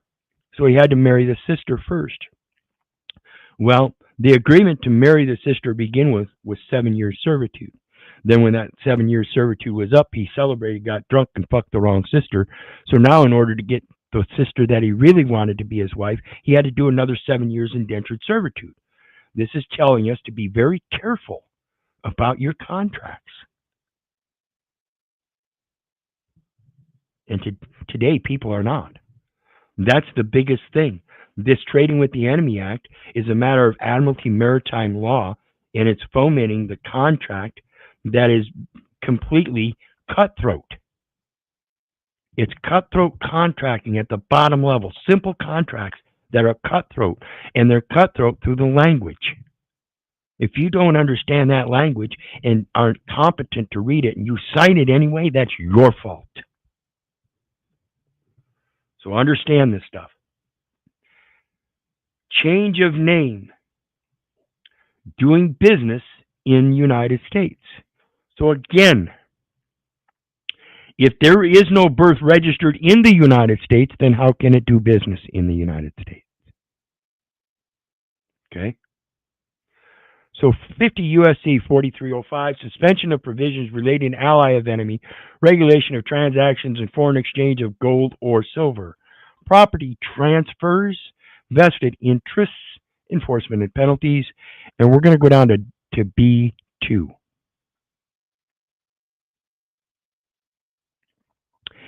Any payment, and you remember the definition of payment according to what was it, 31 CFR 315.02? Correct me if I'm wrong. I believe that's it. Payment means redemption unless otherwise stated in context. So payment means redemption, right? Any payment. Conveyance. Conveyance would be a communication using the English language in a letter of request, using that English language, which is known as vehicular language. Any payment, conveyance. Transfer, assignment, or delivery of property or interest therein. So if I deliver through the proper diplomatic channels of notice, the Postal Service, a birth certificate of a corporate entity established as a franchise of the United States in the state, but it has never been registered in the United States as that franchise. It now must be registered so that the records can be corrected as to the errors that were entered under that franchise name. Through the legal entity, Keith Little, at the state level, done through the assignment of a social security number, and then granted to me as a card saying I was authorized to give an unambiguous signature on the instrument and therefore not liable for the person named in the instrument. Made to or for the account of the United States. So again, if I take that birth certificate and I make it to or for the account of the United States for a request, a letter request, a plenary review to correct as to the integrity of the record to make all parties whole, or as otherwise directed pursuant to this subdivision or any rule, regulation, instruction, or direction issued hereunder. Remember the foreign government shall direct, or direction issued hereunder shall to the extent thereof be a full acquittance and discharge, just like a redemption, for all purposes of the obligation of the person making the same. Since the person is, since I'm the one that's writing the document for the person, that person in the document is the person obligated of the person making the same. So it's coming from me for all purposes of the obligation of the person making the same. So all my obligations to fulfill my law, equity imputes an intent to fulfill an obligation.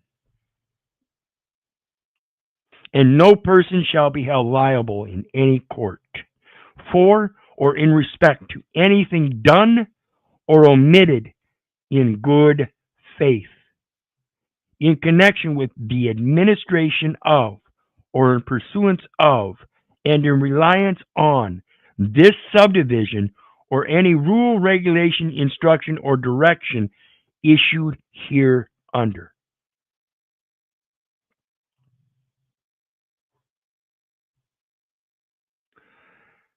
Do I have everybody still? Everybody sees how I'm tying everything together?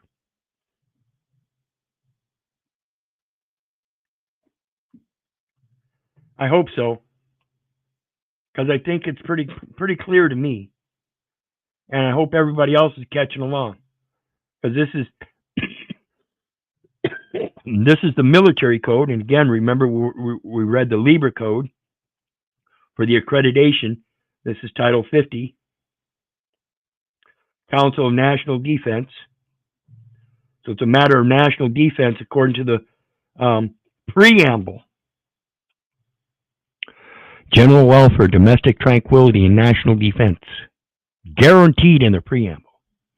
So the national defense, guaranteed under the preamble.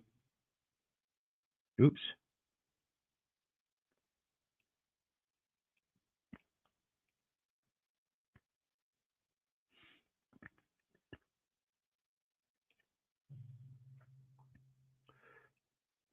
So, get back to it here. 50 U.S.C. 43 or 50 U.S.C. Code 50 U.S. Code Chapter 53, Trading with the Enemy. Under that, we see designation of chapter, definitions, acts prohibited, license to ally, and then the section we're on. So it's a matter of national defense guaranteed in the preamble of the Constitution, and it needs to be communicated appropriately as a matter of redress to the government in a petition for grievances. The letter of request for plenary review of the record for its integrity. My apologies, but I've been entering false data elements because I did not know. I was not conscious of these definitions at that time. Anything, therefore, would be unconscionable, unknowing, and unwilling. Because now that I know better and I see the impossibility, I can't move forward with such possibilities. I cannot bear false witness. So, remember we saw that letter rogatory or letter of request. So let's take a look. It says a letter rogatory, also known as a letter of request, is a formal request from a court in one country to a court in another country for judicial assistance, typically to obtain evidence or serve legal documents in a case, transmitted through diplomatic channels.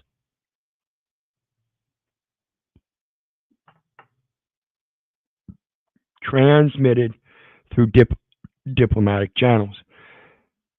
Then under Department of Justice, 275 letters rogatory.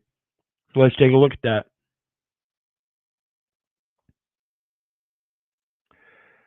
An official website of the United States government. Here's how you know. And it says, Archives, U.S. Department of Justice, Criminal Resource Manual. 1-499, 275, letters rogatory. What is a letters rogatory? Anybody know?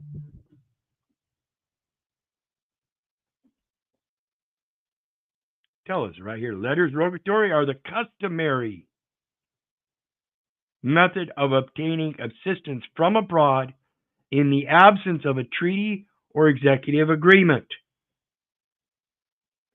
A letter rogatory is a request from a judge in the United States to the judiciary of a foreign country requesting the performance of an act, which, if done without the sanction of the foreign court, would constitute a violation of that country's sovereignty. So again, my interpretation is that I'm supposed to send this off with a request, this birth certificate, as evidence of the establishment of that franchise, that business known as a United States citizen under the 14th Amendment, and not recognized by the state because it's not registered in the United States and not using the proper diplomatic channels of notice. They've subverted that by the birth certificate and its implementation through the state when its requirement under 5 U.S.C. 301 minimum birth registration standards says that the person must be born in the United States, which would be one of the several states of the Union known as the United States as a corporate entity, and the birth must be the birth registration, or the birth must be registered in the United States. Now, if there's no birth registration in the United States, then it's never done. It's not done.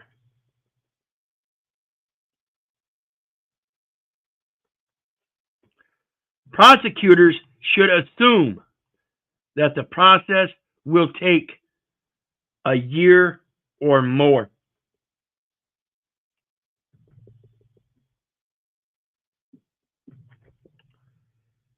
Prosecutors,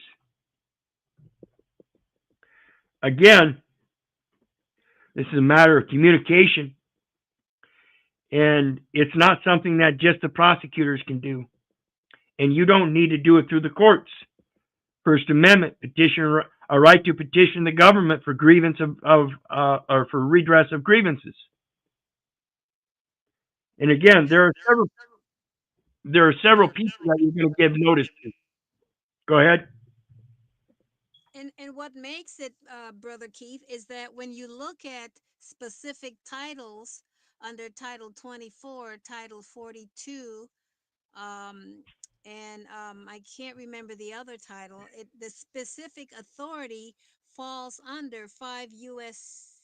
Code 301. Correct. That's the minimum birth registration standards, along with the Plain Writing Act. And in there, it tells you it's applicable to the Department of Defense. It's a military operation, and they have included you in it, which is not the process due. It is a presumption and needs to be broken. You are so correct, because the thing that I came across past day too was the Service Members Relief Act, yeah. Yes, and that fell apart. I think the year was around 1978. I'm not sure particularly, but then it falls under what is called, I think it's called an MHO, military housing. Something about military housing, and that tied into that as well, and it was really interesting when I saw that. So you're on point. I hope so. And like I say all the time, do not believe me. Do not believe the neighbor. Do not believe the government. And for crying out loud, do not believe your mother. Do your research so you know. And if in your research you find out I am wrong, please come talk to me about it. I am always open-minded enough, and I will change my mind as long as the evidence is there to say that I am in fact wrong. I can handle it. So continue on. It says, letters rogatory are customarily transmitted via the diplomatic channel, a time-consuming means of transmission. The time involved may be shortened by transmitting a copy of the request through Interpol. I told you folks, I am not afraid to speak to anybody. I have already sent a notice in regards to certain things as it relates to tax and PayPal to Interpol, Secret Service, FBI. I am not going to be ashamed to spout it out. Okay? This is important. This is why I say you have to understand it's not just one notice, but there is a particular notice that needs to be received by a certain department, Consular Services, at the Department of State. Along with that, there's going to be multiple other notices, Department of Defense, Homeland Security, blah, blah, blah. Okay. Or through some other more direct route. But even in urgent cases, the request may take over a month to execute. Okay? And all you got to do is look up letter rogatory. Letter rogatory. I'll drop this in the comment section for the chat members.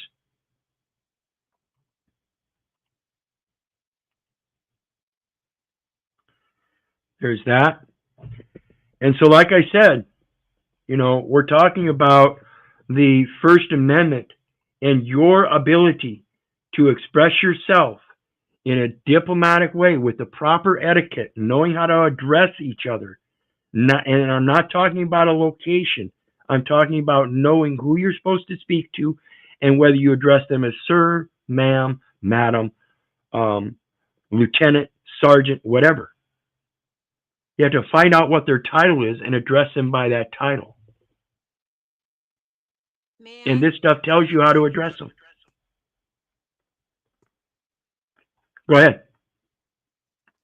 And also when I was reading those things I mentioned to you, a lot of times I had to, when I saw it, it kept saying DOD and it wouldn't give me the full name. And then I thought about it. I said, oh, Department of Defense.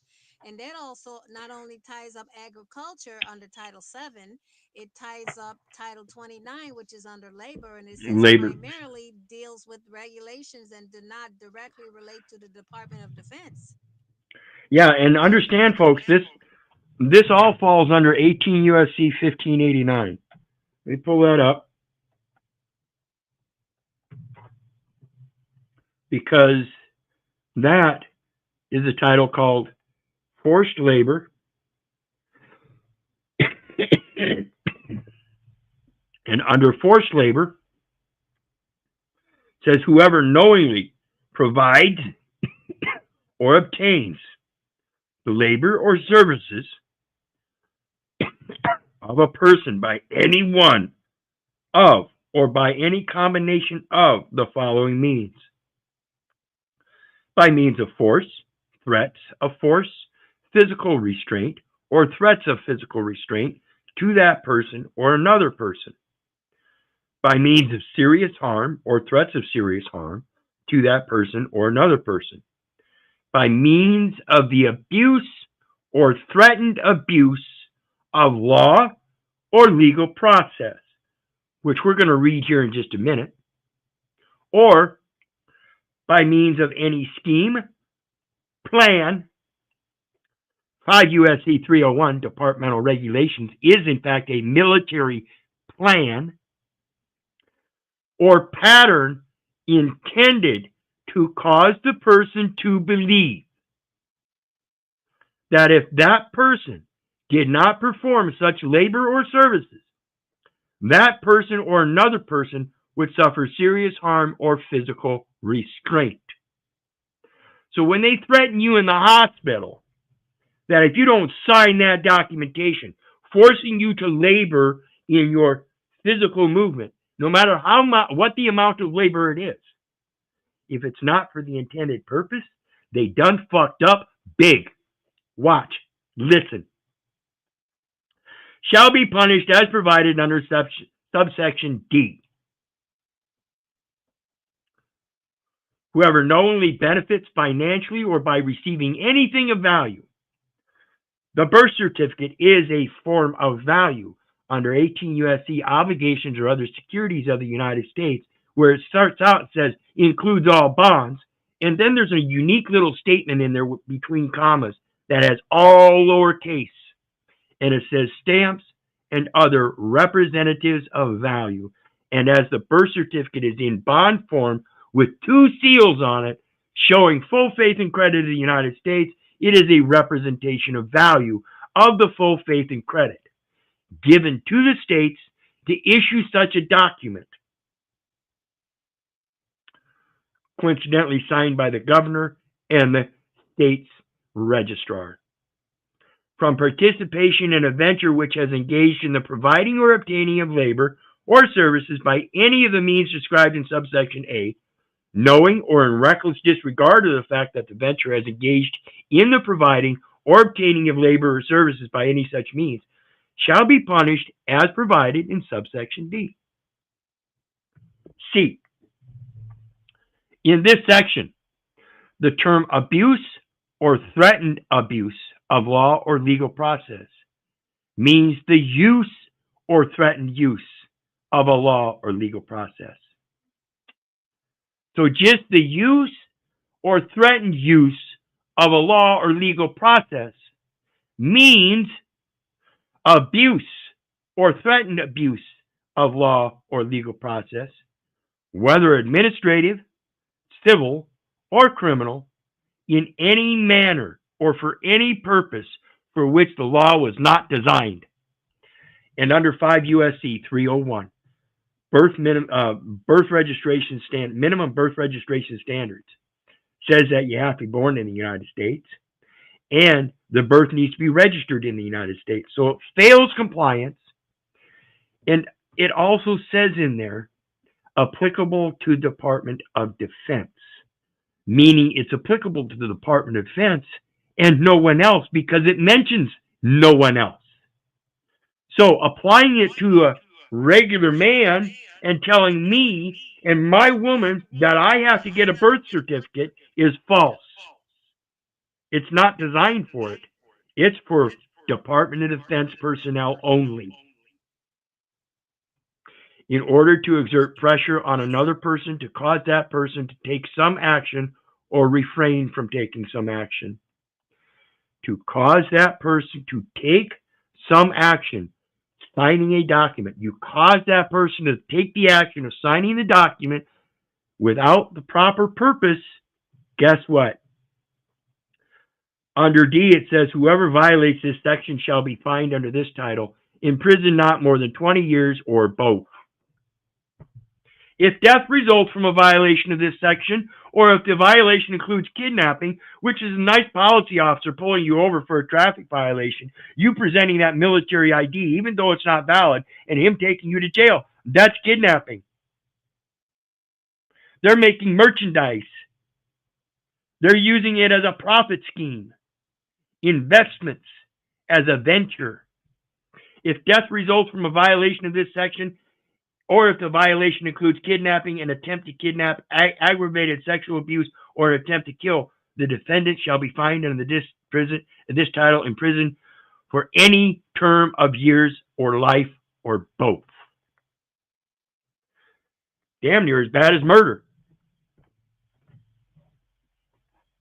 So be very careful. Understand those simple documents that you have before you. They are simple contracts, and if they want you to sign it, it damn well better be for the right purpose. But you're the one that has to make sure it's the right purpose. Otherwise, they're going to use it against you until you figure it out. May I, Brother Keith? You bet. Well, it's also interesting because under Title VII, it talks about what is called the F.I.C.I., and I think that has to do with a federal insurance something. I'm not sure at all. Federal Insurance Contributions Act. Right. And so what I was reading, a part of the definition, in order for the servicemen to be able to go into service, they had to be either a rancher or a farmer in order to go in and to become a serviceman in the military. And it specifically stressed that through disbursement, the disbursement payments were these postal money orders that were issued solely from the postal data centers and solely for the purpose of paying postal service obligations. And that was quite interesting. Well, that's what I'm saying, you know. When we see that postal service obligation, we're really talking about that's who the obligation belongs to. That's who's supposed to be receiving these communications. That's where the independent and neutral judicial officer department is. If it's located within the Postal Service, then isn't the Postal Service and the Postal Regulatory Commission the head of agency? Remember us speaking about that in Lawful Living? We're supposed to be giving notice to the head of the agency. Right, exactly. Because the United States is the registered agent for the Postal Service. Yep. So let's take a look at 5 CFR 575.102. I pointed this one out many times, folks. We're going to find certain definitions here that's going to help people understand something, I hope.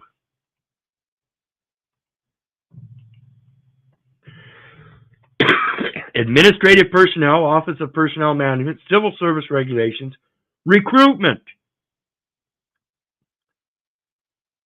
It is military, folks. Relocation and retention incentives, supervisory differentials, and extended assignment incentives. Agency means an executive agency or legislative branch agency included in 5 U.S.C. 5102A1. Authorized agency official means the head of an agency or an official who is authorized to act for the head of agency in the matter concerned.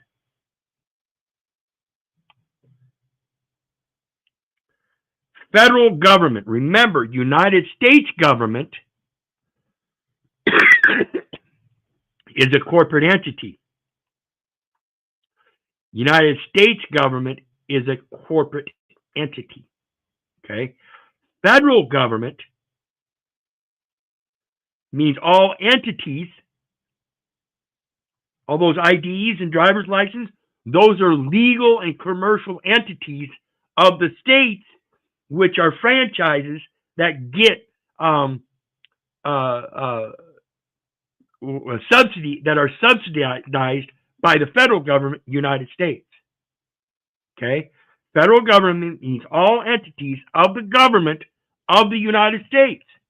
It's all those commercial and legal entities, including the United States Postal Service, which is the registered agent, and the Postal Regulatory Commission, which is the head of the agency for the Postal Union, the Post Office, not United States Post Office, the Post Office. Internationally, the Post Office, which is the trademark holder. Now you know why it mentioned trademarks and stuff earlier. Federal government means all entities of the government of the United States. The government of the United States is not the United States of America. That's federal government. But the federal government means all entities of the government of the United States, which is a corporate entity itself, and all entities thereof. See, those are the government of the United States. So technically, by holding that ID, it's proof that you're part of the federal government. So if you don't have the ID, but you got the birth certificate, that's still evidence that you're part of the federal government. And you have a right to communicate with the United States Postal Service and the Postal Regulatory Commission as a proper diplomatic channels of notice, not through some administrative courts. And again, brother, then Understand your authority. Go ahead. that would literally mean, and I apologize for that. So then that would literally mean that all these institutions are based on their depository institutions where they receive credit through the Federal Reserve Bank, and basically would be in all forms of banking institutions. Then that would mean they are depository banking institutions and organizations. Yep. Absolutely, and that's why I refer to 12 U.S.C. 1813, the definition of deposit, and 12 CFR 204.2, definition of deposit. So then their interest would be based on 12 U.S. Code 1341 then. Because banks, that's the only thing that they can have is have an interest in their banking. Yeah, they can't have assets. The only bank assets they have are the premises to operate the business. And so as soon as a bank would go out, the bank premises are liquidated immediately. It takes no court action. It's a contract with the government. It's liquidated like that without court action. They're operating under bankruptcy to the United States. Again, like I said, the states are subsidized by the debtor. How does that work? So let's take a look here. It was Napolitano taking rights seriously as to the question on the board. And I'm pulling up the link right now to drop that. It's Napolitano taking rights seriously. I believe that's the link. Should get you there. And P.I.G.S.C.U.N.T.S says, are you familiar with the canons of positive law? If not, you are divinely guided by a superior wisdom. I am slightly familiar with the canons of positive law, but only as to the video link I showed you, where Napolitano talks about positive law and natural law. and Aquinas and all of them. It's a good 50 some minute video. I urge everybody to watch it, taking rights seriously, and that's what I'm doing here. I am taking rights seriously. I am not going to stop. I will not shut up. You have to listen to me, and if you don't, I guess I'm just going to have to speak louder and more and tell even more people. So anyway, with that, we come to the end of it. You got anything else there, Iman? I'm good, brother. I'm all in. It's you've been right on point tonight, and I think the energies has been leading me concurrently to what you've been speaking about. I think we're all on track. I hope so. And like I said, if you folks don't have a notepad and pen taking notes, rewind and start all over, and rewind and rewatch as many times as you need to. There's a lot of information packed in here, and I think it's solid information. And I think if you follow it, the due process violation is in the First Amendment, a matter of redressing the government as a petition for grievances, because you have been misidentified right from the start. It's a misidentification.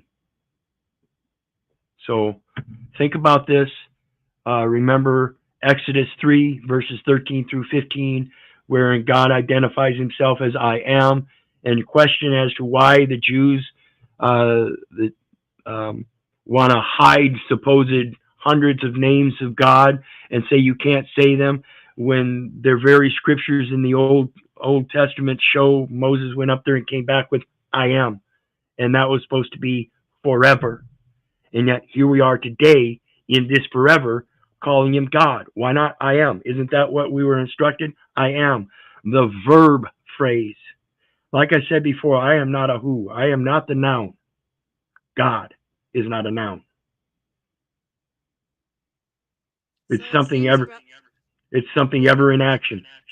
So it seems, beloved, that they put most of those people what they call under wildlife and fishery under Title 50. Yeah, I'm glad to be that. See, that's part of it. Where was it where we have to uphold the duties?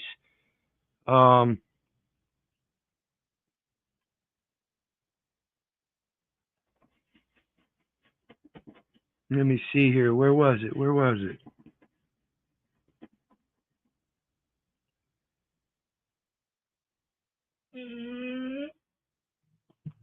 Rule 19? No. Anyway, I'll find it again sometime and speak on it. But see, we have a duty, like I said, and that duty is a matter of redemption under Leviticus 25, verse 24 to the land, because they, in order for them to use land commercially, they have to condemn it of its natural use. And this is the purpose of those easements. They're conservation easements, and they're controlled, again, by the Postal Service. Each easement that is boxed off has an address. And that's the physical location address. Whereas if you do it right and you have the proper notice, post office has that judicial notice in there, hey, this property belongs to a manimal. He's under the Wildlife and Fisheries Conservation Act, and it's my obligation to make sure his environment is not destroyed. Because in the same return, as a matter of redemption to the land, his obligation is to steward the land under those same scriptures, prosperity and abundance. It's not for commercial use. It's private. Big distinction. Great difference. Great way to explain the difference. I think it's very comprehensible and simple. People just don't want to accept that it's that simple. So anyway, I want to thank everybody for joining me today. Again, hit that like, share, and subscribe button. And if you appreciate the information and everything, there's a PayPal link down there. Share some love. It's always appreciated in return. It's always nice to get something in return. Not that it's needed, but it's always nice. Every little bit counts. And it shows me you do care. It shows me that you're willing to put your own effort into it, because I can't do it for you, folks. You have to be able to learn how to speak up for yourself. In the meantime, you guys know me. I want to thank Iman for coming up. Russ, all you people that want to come up and join the panel, Get used to it. Get comfortable. It's nothing scary up here. Come on up and talk to me. I want to help you, but I can't do it without you. So every little bit counts, even you coming up on panel, your comments in chat, whatever. So I want to thank Iman and everybody else. You guys be blessed. And you guys know me. I love you, but I don't give a rat's ass whether you love me back. That's to say, I don't care if you hate me. I don't care if you don't respect me. That's on you. So may God bless you and have a good night. We'll see everybody next time. Bye now.